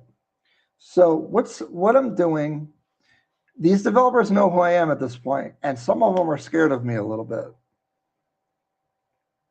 So it's going to be harder to do some of them, and also I have to maintain certain relations so that at least I could still do what I'm doing. So if I'm too harsh, y'all won't see nothing. So I'm doing a walkthrough video that has my liked comments about it. And then I'm doing a second set of videos that is should you buy, And really, that's my opinion about buying that particular property. And that'll be in members only. Some of them will go public, but probably the positive ones. The other ones are members only. If you really want to know what would I buy it, who's it for, it's going to be in there. This way, they're not, if I kind of don't recommend it, I'm not totally blasting them, but I'm still giving you guys a true and authentic opinion. And this is where I talked about this on the last live. I'm giving you guys a lot of the inside baseball about it. The integrity, when you shift from purely informational to where there's stakes when you're selling something, there can be a conflict of interest. And that's something that I'm very keen on not betraying the thing that's important, which is the information. So at the same time, we have to navigate these relationships with the developers, because if they don't let us shoot anything because they think we're just going to trash them every time, that's not going to work either. So this is kind of the solution for that, is to, a lot of my opinion about these are going to be in the members only. And that's my advisory to you guys. And it's $5 a month. So, and you could just buy it for the 1 month and then look at all the videos, because I'm doing one on every development. I don't know if I'm going to hit all the past ones, but only you. The reason why you brought up only you is because that one's kind of borderline, especially for the price. I think it's purchasable, but the price they're asking is not the quality got to get higher for that price, in my opinion. So I'm working on this kind of stuff. But guys, I'm telling you, this is a very conservative business climate. Like, people don't say their opinion. That's why that thing went a little viral, because it was like, dang, he really said that? Developers aim to sell as much as possible. They will entice buyers with exclusive deals, good amenities, and you forget the bad quality finishes. Wash. Yeah. And why would I not do that if they're selling? And is there anything like a 10-year structural warranty similar to French? No. You're on your own. There's a 6-month, they'll fix stuff warranty. Which spot are we talking about? I don't know. I'm sorry, I'm behind on the comments. Is there a new home warranty? No. Guys, don't, just delete all that from your mind. That's a different world. This is the world where you look out for you, and there's no guarantees in life. Okay? If you don't look out for you, you're effed. That's why it's important to work with the right people. But even doing everything possible, calamity can happen. There is insurance. I don't know a lot about how, I have car insurance here. It's supposed to work the same way. I don't know how it actually works in execution. What's it rhyme with? To them, bad finishing is a non-issue. Well, not everyone sees it as bad. And yeah, even if it is bad, it is not much of an issue. Same Ryan, Westland roads, Magotio, 2 bad roads, congested, full of people. My realty. Yeah, so the local opinion is Westland's road is really prestigious. I don't know, because it's close to the GTC and stuff like that. I don't get it. And the audacity of me as a foreigner that's only been coming here for 2.5 years to disagree is kind of crazy. But I have to call it how I see it. I don't understand why they think that location's better. Hefe Palace has, and Diplomat, best location. MH was saying the Jeffries is right next to it. I think that's what it's called, a colorful building. But Hefe Palace got a real nice location. Real nice. Really like it. Technically a first-time developer. I was there, but we didn't do the video yet, but we're going to do it with Oscar. So sometimes I feel like it's a cultural issue. Now that I live abroad, quality affects me a lot more, and I notice it constantly. I'm sure I wouldn't see it as clearly if I was, yeah, like, I mean, how would you? So I get it. I don't, like, it makes sense. Like, is it really a big deal that a little bit of the paint is on the trim and the light switch? Like, the light switch still works, whatever. So I think that's more the mindset.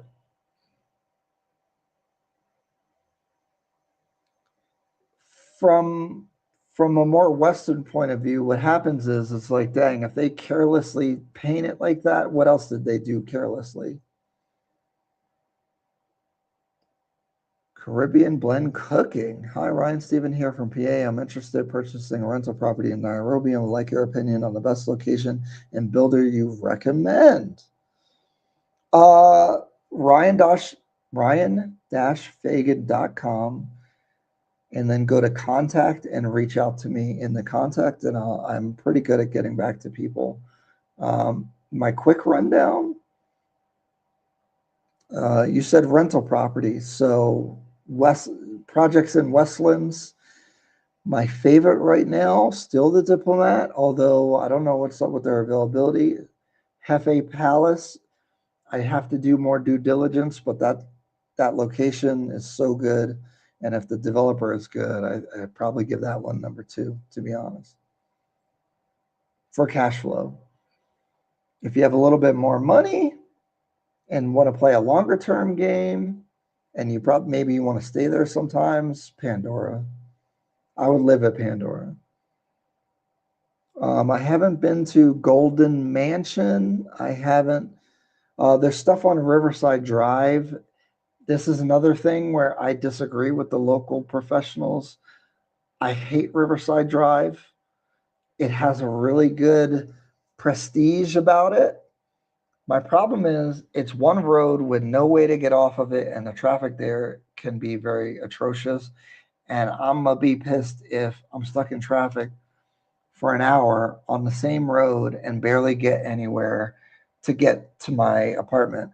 Also, it's not that close to all the stuff in Westlands. Now, that's a problem with Pandora as well, but Pandora has the mall, and I kind of give them a pass on it. South Africans are paid more and the exchange rate is different, but yes, the standard of work expected and the system holding them to account is different. I've been there. Ryan, can you show us photos of what you consider good versus bad grout work? Honestly, I've never seen anything wrong with it. Oh, can I do it right now?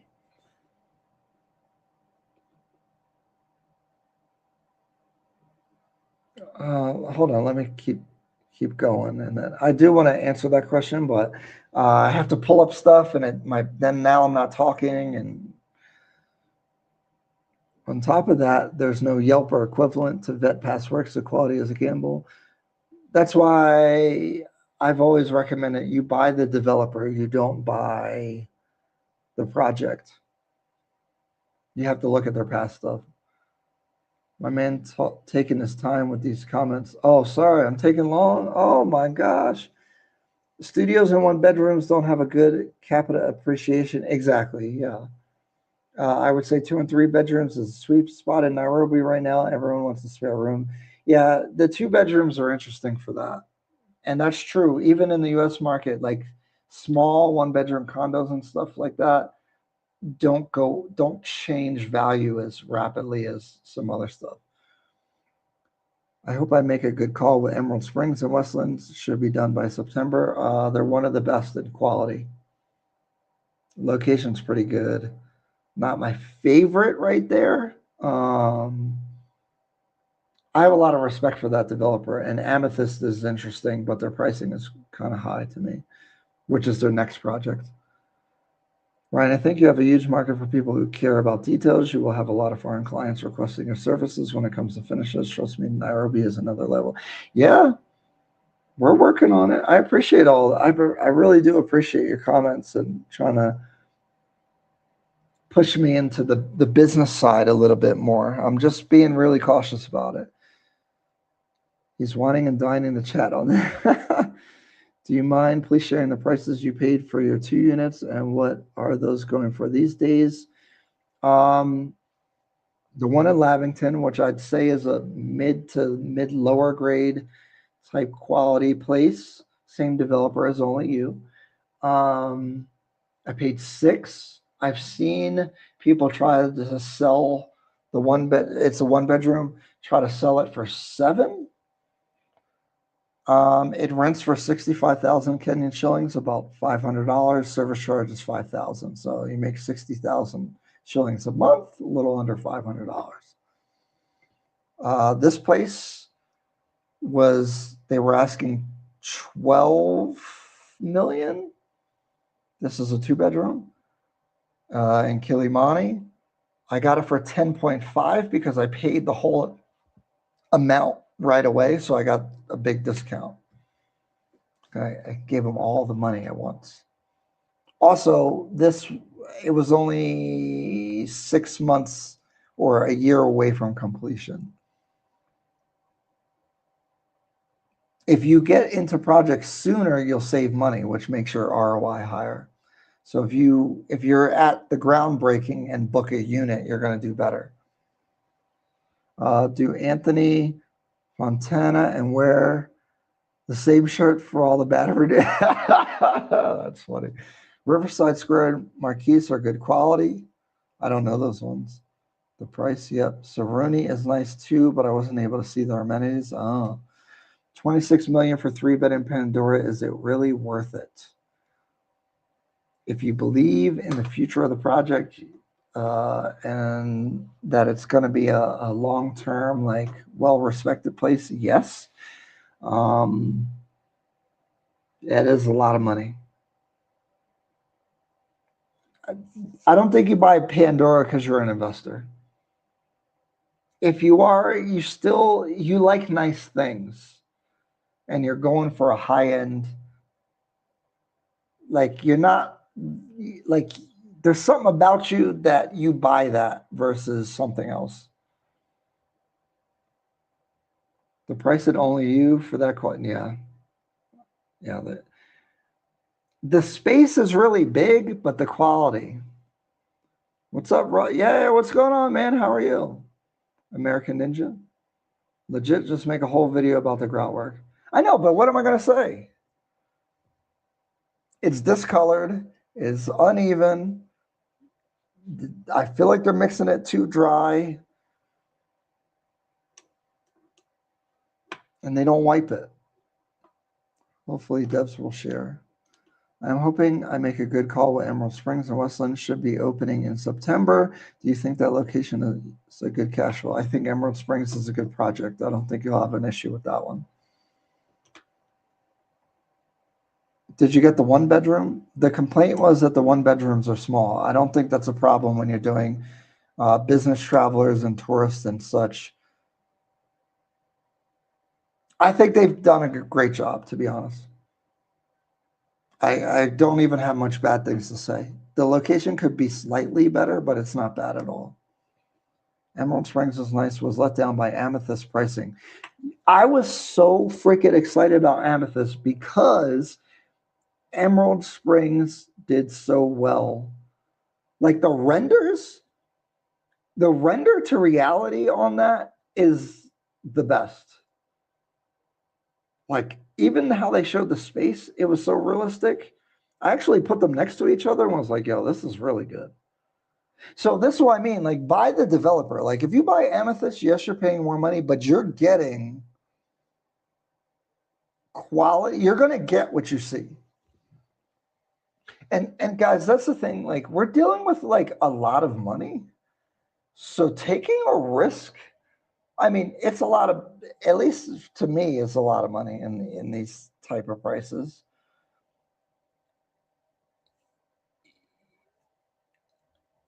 Why would you risk with somebody that don't have a track record? It's kind of stupid. Now, if you're, as long as you know you're taking the risk, it's fine. But I'm buying the one, like even here, Wonder Properties, again, I give them a 7. Maybe, yeah, I give them a 7. At least I know I'm getting a 7. And is the pricing in line with a 7? It's just like, if you could buy a Lamborghini for $50,000 brand new, you would buy it right away. I'm not going to buy, well, now cars cost so much. I'm not going to buy a Honda Civic for $100,000. But I would buy a Lamborghini for $100,000. So don't just look at price. It's like, what am I getting for the price? And it's quality, location, amenities. Oh, this is the answer for Oscar that I asked like mad long ago that I'm just getting to. Sorry. Older apartments don't necessarily lose value. They lose market appeal when management fails in maintenance, location, amenities, A+ finishes, maintain the value of the building by the developer. I was going to ask, but see, the projects that I'm aware of aren't that old. Because I looked at, I think it was the developer for Marble West, their very first project on Gong Road. And you could tell it was dated, but I thought it was still okay. I wonder what they paid for that and what it's worth now. The Marquise was bad too. She asked me, how much would I pay? The Marquise, and she... I haven't been there. I don't know anything about that one. Pandora won't allow Airbnb. That's the appeal for people like me who play the long game and want longer term rental or capital. Yes. Pandora doesn't fit into a lot of these classifications, guys. Even it kind of doesn't make sense because they're also building Panorama West, which is almost done, I think. That is nothing like Pandora. So if you looked at that, you would never, it doesn't make sense. The only reason I'm so big on Pandora is because they built the whole show house that they're going to knock down just to show you what it's going to look like. And now I'm kind of convinced that they're going to be able to execute at least 97% on what they're projecting. So for me, I think it's an interesting concept. The location is good, again, for more like family-oriented situation, which and it's by St. Mary's, so that the view is protected on at least that one side, and then there's some corporate stuff on the other side. Allegedly, there's like a church organization building on the roadside across. So it has a lot of other factors going for it. So it doesn't really fit into a lot of categories exactly. True, why would you risk with somebody without a track record? That's why I'm looking for a wife. You're right about Hefe Palace. That location is amazing. Yeah. I haven't put the video out yet. Actually, Oscar and I are doing it on Tuesday. I got to dig into the developer situation, but I really like it. I kind of have a rule for you guys. Don't buy first-time developers. And I need to stick to that because anything can kind of happen. But if I was going to make an exception, Hefe Palace. Pencil marks all over the tile. Mosquito swamp outside your balcony. Ew. Oh, guys. I found a company that puts in screens in the windows. Because I'm on the 18th floor. Somehow I still get mosquitoes. I stayed at Alba Garden. I never got mosquitoes on the 18th floor. I don't know what the difference is. I don't know if it's what's on the ground around here or how the design of the building, they're climbing up. I didn't know mosquitoes fly 18 stories high. Crazy. Anyway, I have screens in my windows now, and they do one for the balcony, just like if you're in the US, you have a screen. I don't know why they don't do it built in, but it's like it's magnetic, so you can put it on or you can take it off. I really like it because my bedroom's been hot because I can't leave the window open because the mosquitoes, I can't deal with that flying in my ear at night. But now I'm hot, but now my windows are open. Y'all got to stop gassing me up on my Hefe purchase. I mean, I'm really struggling with Hefe Palace because if the developer does good, it's another favorite. Location is incredible. Ring Road right there, easily. Westgate's right behind you. Ring Road is actually a good road to be able to get places. 2 lanes in both directions. Lots of stuff to do right there. Actually, the Jeffries next to it probably won't get redeveloped. So if you're built higher than that, now it kind of blocks where the pool's going to be.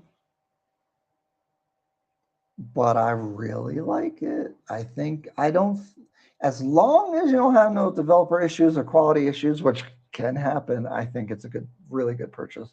It's funny, their prices are like 15, 20% more than the Diplomat, but we're seeing price appreciation. Diplomat's also in a fantastic location. I think I might like the Hefe Palace location a little bit more, to be honest. But I think the Diplomat is the safest purchase for a mixture of rental, quality, investment, location. It's not a 10 out of 10. Well, location's close to 10.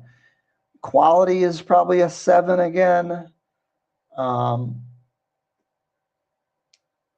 The developer, again, but when you add it all up as a ranking, it's one of the top ones. In Nairobi, mosquitoes are different. Yo, right in the ear.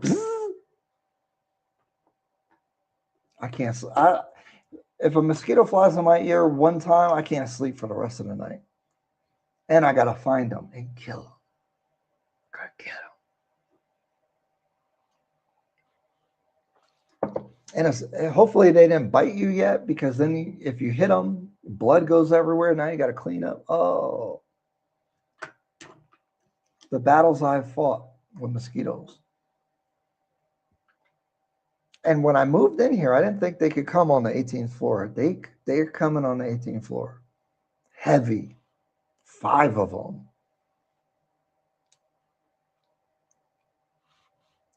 Take out my flashlight. They're everywhere. What the heck? How'd y'all get up here? Isn't there like air pressure or something? They can't fly that high? I don't understand it. I think they're going up like the stairwell, because our stairwell is open.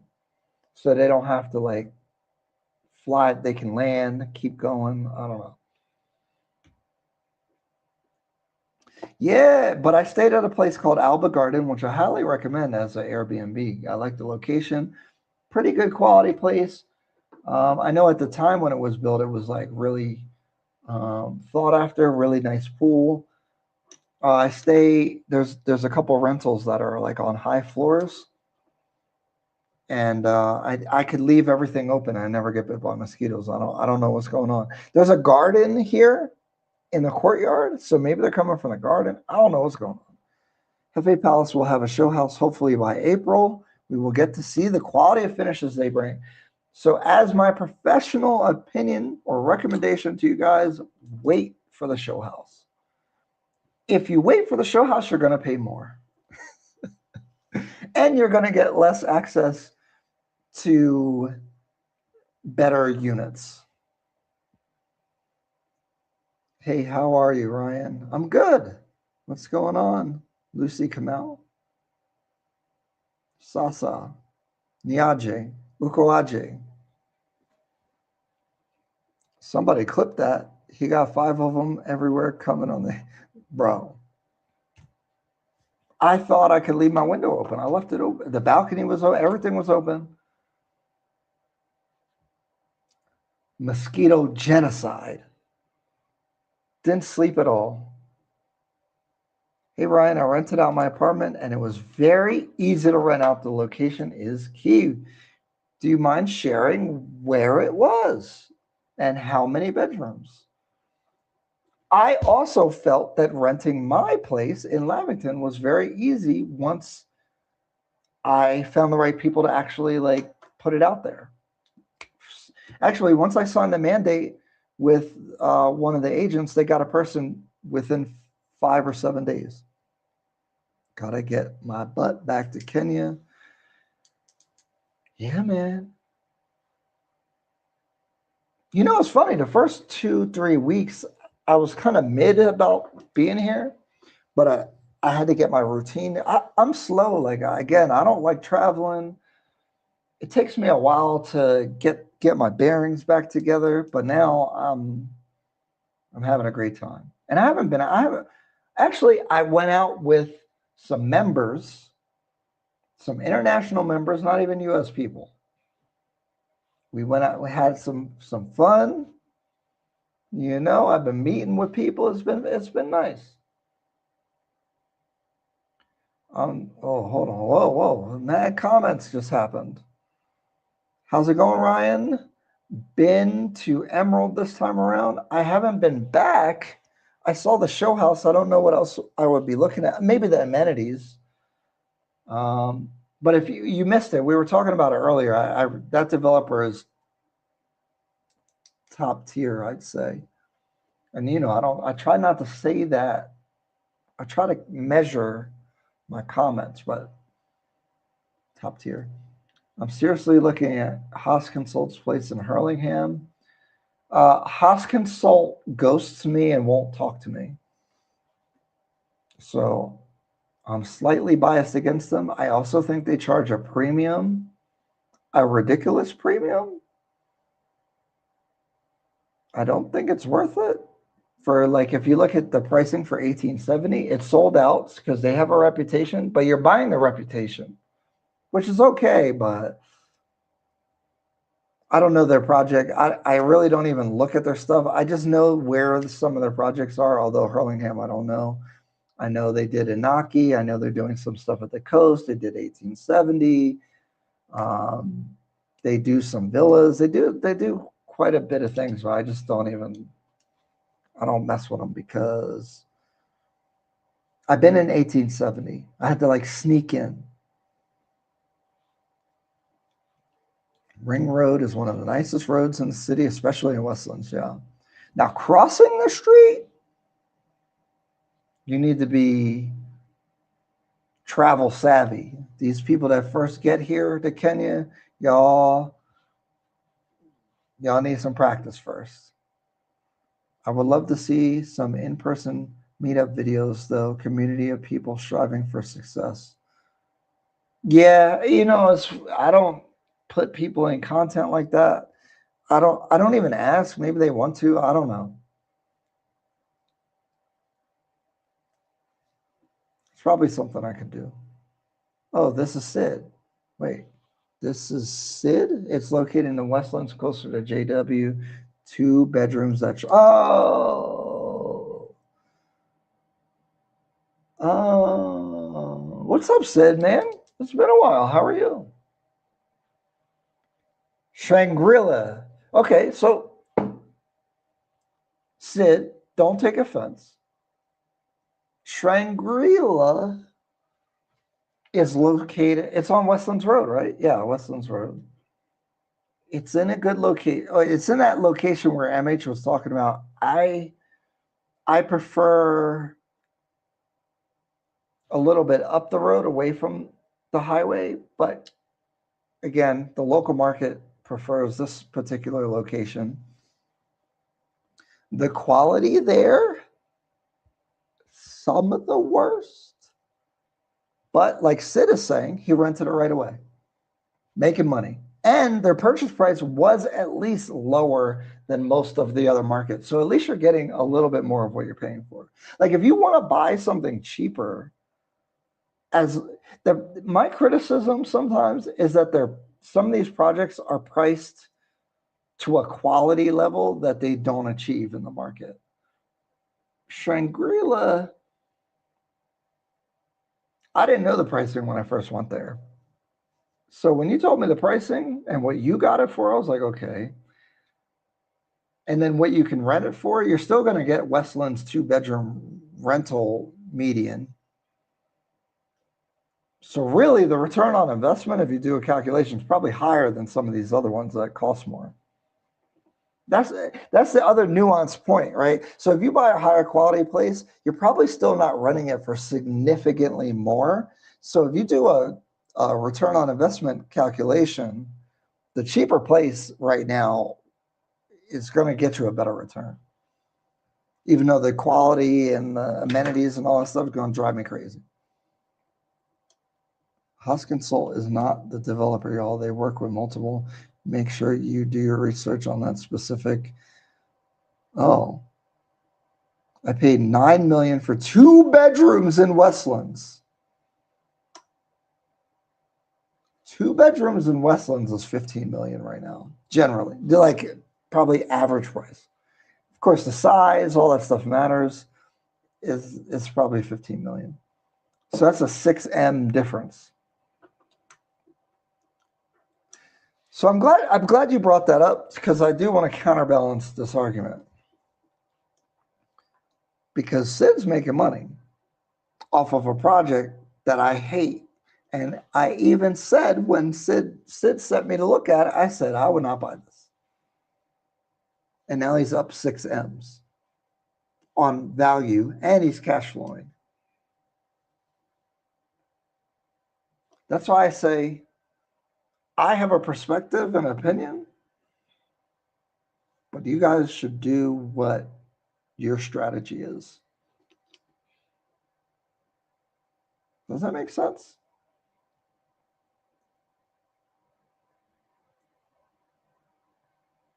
Uh, 1870 is, I would say, above average on the quality when I looked at it. But like, I don't remember the exact pricing, but when they read me the price while I'm looking at it, I'm like, heck no. That's my reaction. Like, I'll just go down the street and buy that for a couple million less. I wish guys, I'm not like, if I'm not, I will quickly delete information from my brain. So like, if I'm not, like, I have a summary in my head about something, I don't remember the details. Overpriced to me, wasn't worth it. I'd buy, like, why would I even look at it when I would always buy something different than what they were presenting, That's just kind of how I work. So if you're like, well, I don't even remember the number, that's why. Yeah, the quality is not great, but I bought it for location. And that's why different strategies work. And Sid's probably a bit more practical than me. My head explodes when I look at stuff. Like, I can't. Why is there paint on the floor? But you got to see through the paint, because you pay $9 million and 2 bedrooms in Westlands, $15 million right now.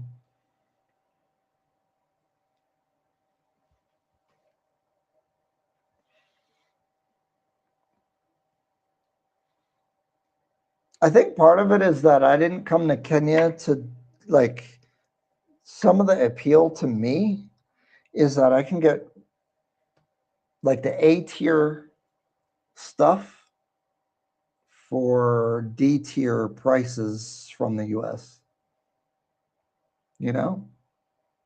I could be in the best areas with the most sought after types of properties for the money that it would cost to buy in the hood.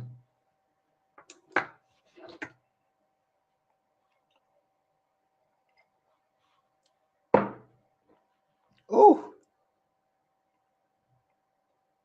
dang, I've been on here 2 hours, 15 minutes. Make sure you guys go subscribe to Ryan Fagan Dash Live, because that's where the lives go and the clips from the lives go.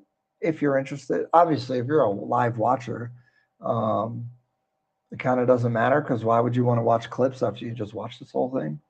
They paid me 3 months in advance. Ooh. The view is not great, but it's quiet, and the Somalis and Indians love it.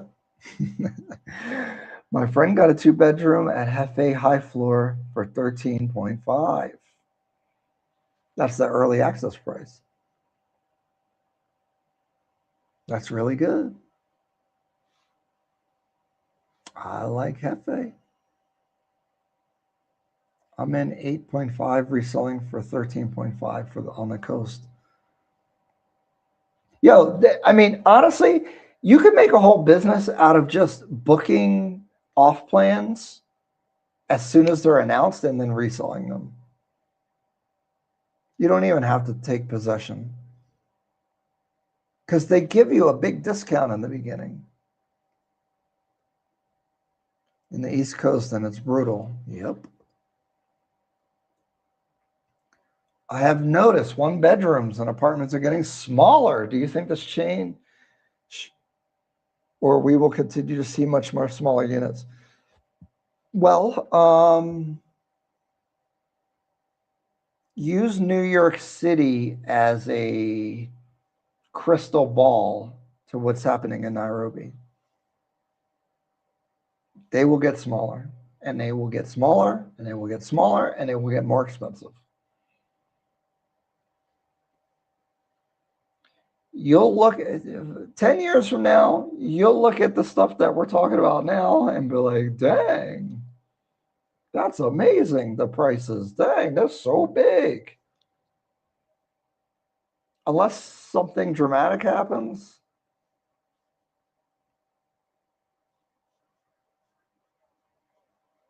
I think you're good to go.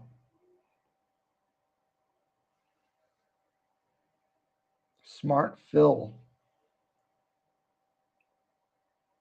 I have the same question. I think there are good construction companies, to be honest. I do think that. I don't know.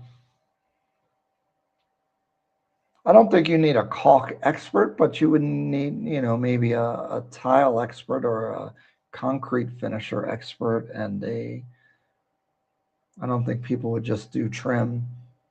Even in the US, when you hire contractors, for some reason, there's 2 types of like brains with construction. Like, you have guys that can build anything, but it'll be ugly at the end, but they're really good at building it. Like, they're good at the rough part, but they don't give a dang about the finish. And then there's guys that take their time and are good finishers. And you want to know the difference in who you're hiring. Because sometimes I can get like the guys to build the framing, and then I get the finisher guy to come and finish it. Those are 2 different kinds of people. So I don't know the answer to your question, but I think the skilled labor exists, but how can we find it? I don't know.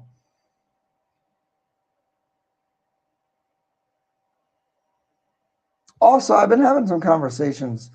I might want to build like a single family home and see if I can do it good.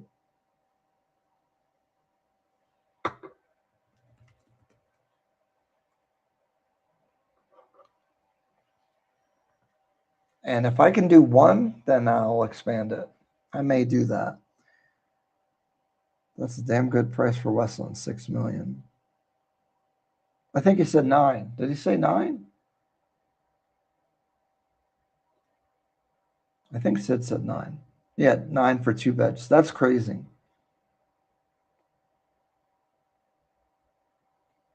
Also, 2 beds at Hefe at a high floor for 13.5. Honestly, I think is pretty good too. Where's your ideal location to build a standalone single family? Oh, not in Nairobi. It's impossible. The land in Nairobi for like a quarter acre might be 200, 300,000 shillings. I'll probably do it at the coast, probably North Coast, because the land is cheap. I really want to do like a practice one almost. So I need to get the land as cheap as possible, but I do want to try to get really good construction quality, obviously. And it would be more like a resort villa vacation home than a permanent home. I do have other ideas. Maybe I want to do like more affordable style housing, maybe along Thika Road or something like that. I don't know.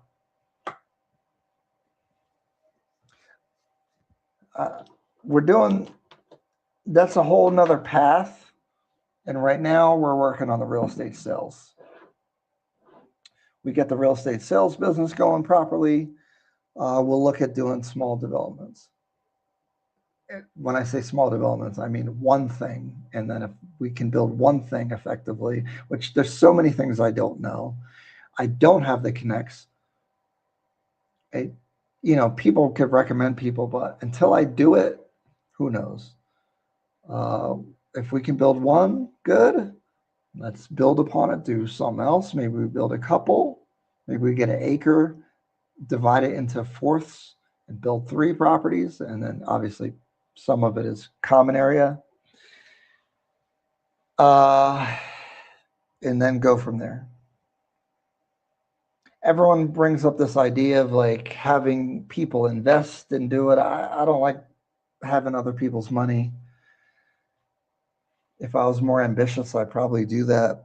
But I don't think I want that drama in my life. So I'm self-funding whatever I'm doing. Maybe I'll work with one partner, Nerd Novatech, what's going on, man? How are you? I appreciate your support and all the comments and all these different places and stuff.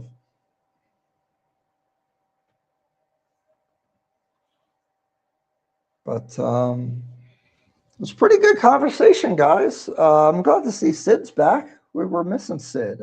MH tuned in for a while. I don't know if she's still here. American Ninja, appreciate you as always. Mr. America, lots of good contributions to the conversation. McTreasure.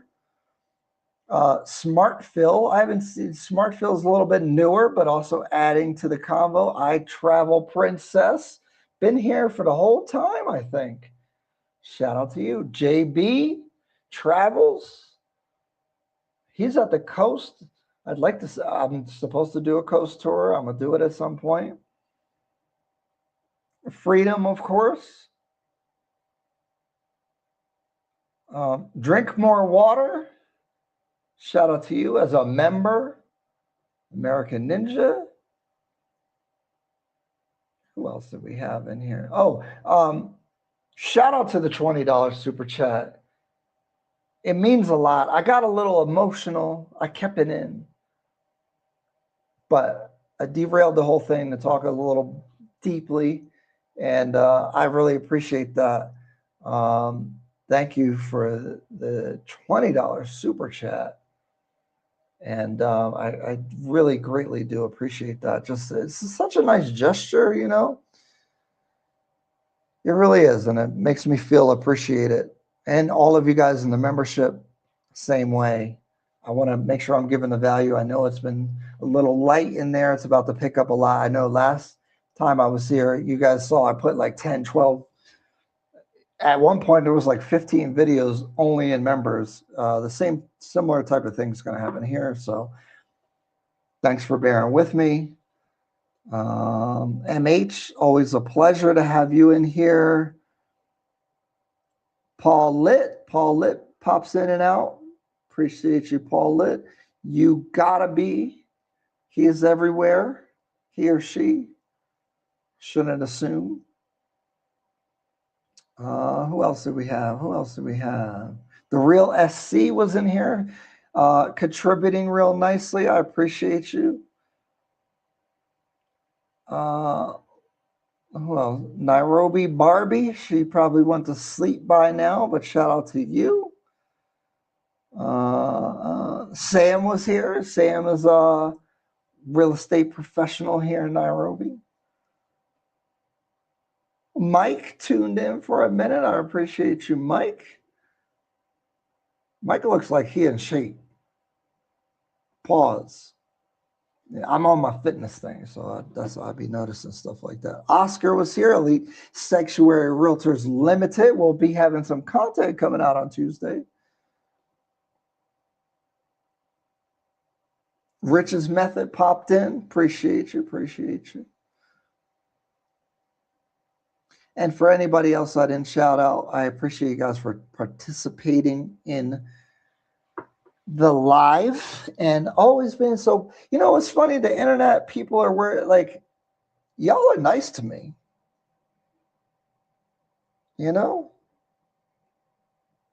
I appreciate that.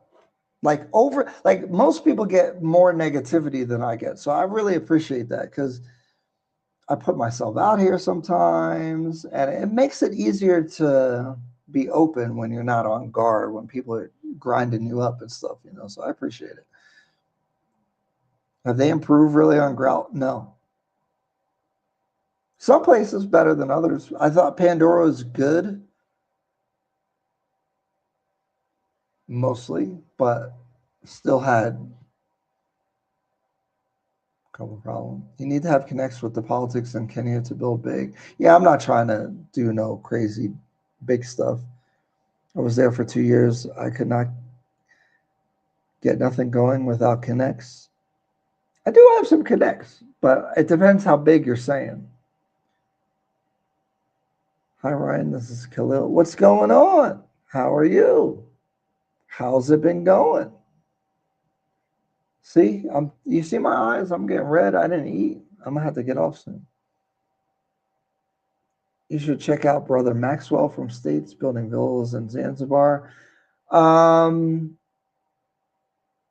Tanzania, Uganda, uninvestable to me. Just my opinion. The Tanzanians get upset. Sorry, it's not personal. I just can't. I can't rock with them. Oh, I thought I saw a mosquito. I was about to lose my mind. Don't let no mosquito in here. Thanks to you, Ryan. Oh, thank you. Thank you. Thank you. The Real SC, $10 super chat on my soundboard. Thank you. I appreciate that. Oh, man. I really appreciate that. It means a lot. It's not even about the money. It just means a lot. Like, because to be honest, before I hit that hit go live button all day on Sunday, I'm like, what am I going to talk about? I'm boring. Am I going to like add value? Is anyone even going to watch? I dread it. To be honest, guys, I'm like, sometimes I'm excited, but at the same time, like, why would anyone spend time listening to what I'm talking? I don't know. It's that imposter syndrome. We talked about it. If you guys didn't see that, if you want to see me be a little, I didn't cry or nothing, but get a little sentimental. So again, I really do appreciate it, because yeah, I appreciate it. Yes, building finishes in Kenya are horrible. Simple things, but annoying Kenyan living in the U.S. And it's an easy fix because they do a lot of the hard stuff right. Hey guys, don't buy Skyline. Oh, that was on the agenda and I forgot.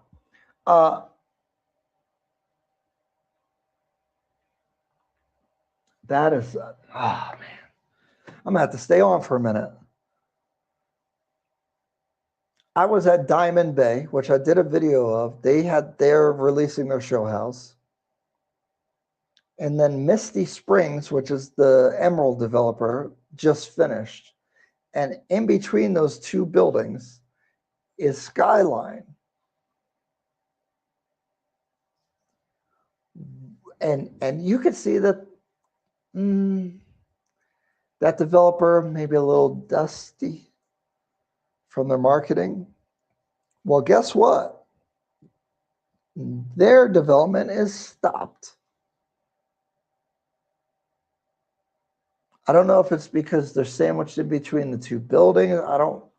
There's a couple things people have said about it, but I was like, yo, what's up with this thing? And they're like, they're stopped. And so that one's having a battle. I don't know if it's about the approvals, because there's also something going around with the building height approvals. So some of these places are not approved for the building heights, and they're taking people's money. This is why you need to use FKC Legal, because they'll do the due diligence before you start paying people. Do not buy it. Good point. I meant to talk about it. It's in Westlands. It's in that same corridor on Westlands Road. Horrible location because two projects are right next to it, and now it's stopped. And what happens with the people's money? You are a humbled content creator, unlike many others. That's why they get cooked. I appreciate that. I do appreciate that. I purchased their Kilimani Skyline, which is good. Sid liked the lower price stuff, but Sid's the shrewd business guy. Don't give up. I will not give up. I like the interview with Boris. Thank you. Did you watch like the whole thing? Did you guys watch like? Because it's a big, for someone to spend 45 minutes of their time and their life watching something that you did is pretty. That's crazy. And the project is ongoing. When you see bad finishes, it makes you wonder what else they were lazy with that you can't see. Exactly. I will give them credit. I do think some of it's like they just don't care about certain finishing things because, again, like we were saying before, it's level. Like that's hard. Level the tiles, make sure they're all straight and all that kind of stuff. That could be a lot harder than grout and such. So don't overreact to it, but don't underreact to it. Wow. What great advice. But life is actually like that. It's somewhere in the middle. It ain't one way or the other. I didn't hear about this. Oh boy. Yeah, watch out for Skyline in Westlands. It's because it's closer to these two projects. Yeah, they stopped because they're sandwiched. I don't know what happened, but you got to be careful. And this is why I talk about look at everything around your building. Because if they box you in, it's not going to be good. All right, guys. It's late. I've been going to bed early. I've been going to the gym almost every day. And I appreciate everybody. We've had basically like 40-something people. I don't know, because some of you guys are on the other channel. I appreciate you. Oh, one lump. Skyline stopped because Diamond Bay and Misty Springs literally blocks any development they may put up. There are unverified talks of setting up a smaller commercial space. Yeah, they I feel like they have to just do a commercial space now. Because literally two giant projects right next to you, not good. But they took some people's money. What are they going to do? Are them people going to get their money back? Find out on the next episode of Ryan Fagan Live. Okay, sorry. That was very corny. Anyway, I'm getting off. Going to eat a little bit of food and enjoy the rest of my night. Hopefully go to sleep soon. Elite Sanctuary Realtors Limited. Yeah, we're going to do some content on Tuesday. That's Mr. Oscar. Can't wait to do that. And I'll definitely see you then. There's a bunch of videos that I did that must be edited. I was supposed to do it today. I had a couple of meetings with some people that flew in, so I didn't get to it, but I will. So be on the lookout for a lot of content coming to members only. I think it's getting better and better. And That's all I got, guys. Thank you so much. Very grateful for everybody here. Yeah, they do need commercial. I think it was a great conversation. Contact me, Instagram, Ryan Fagan _real estate. You can, if you really want to get in touch with me, go on the website, ryan-fagan.com, and hit the contact. You'll be able to reach out to me. We're going to be having a real estate service come out here that's going to try to serve the problems that you guys are facing and be able to provide a safe bridge to everybody. Members only, obviously, get consultations, free access to me if you're in the inner circle. And I've been meeting with a lot of you guys. So hit me up. And if I haven't responded, just send me another message. I've been very busy. And I try to respond to everybody. Anyway, thanks, guys. Thanks for the super chats. SC and AXL. I want to say Alex is short for, but I don't know. Thank you guys very much. Have a good night. Have a good rest of your day.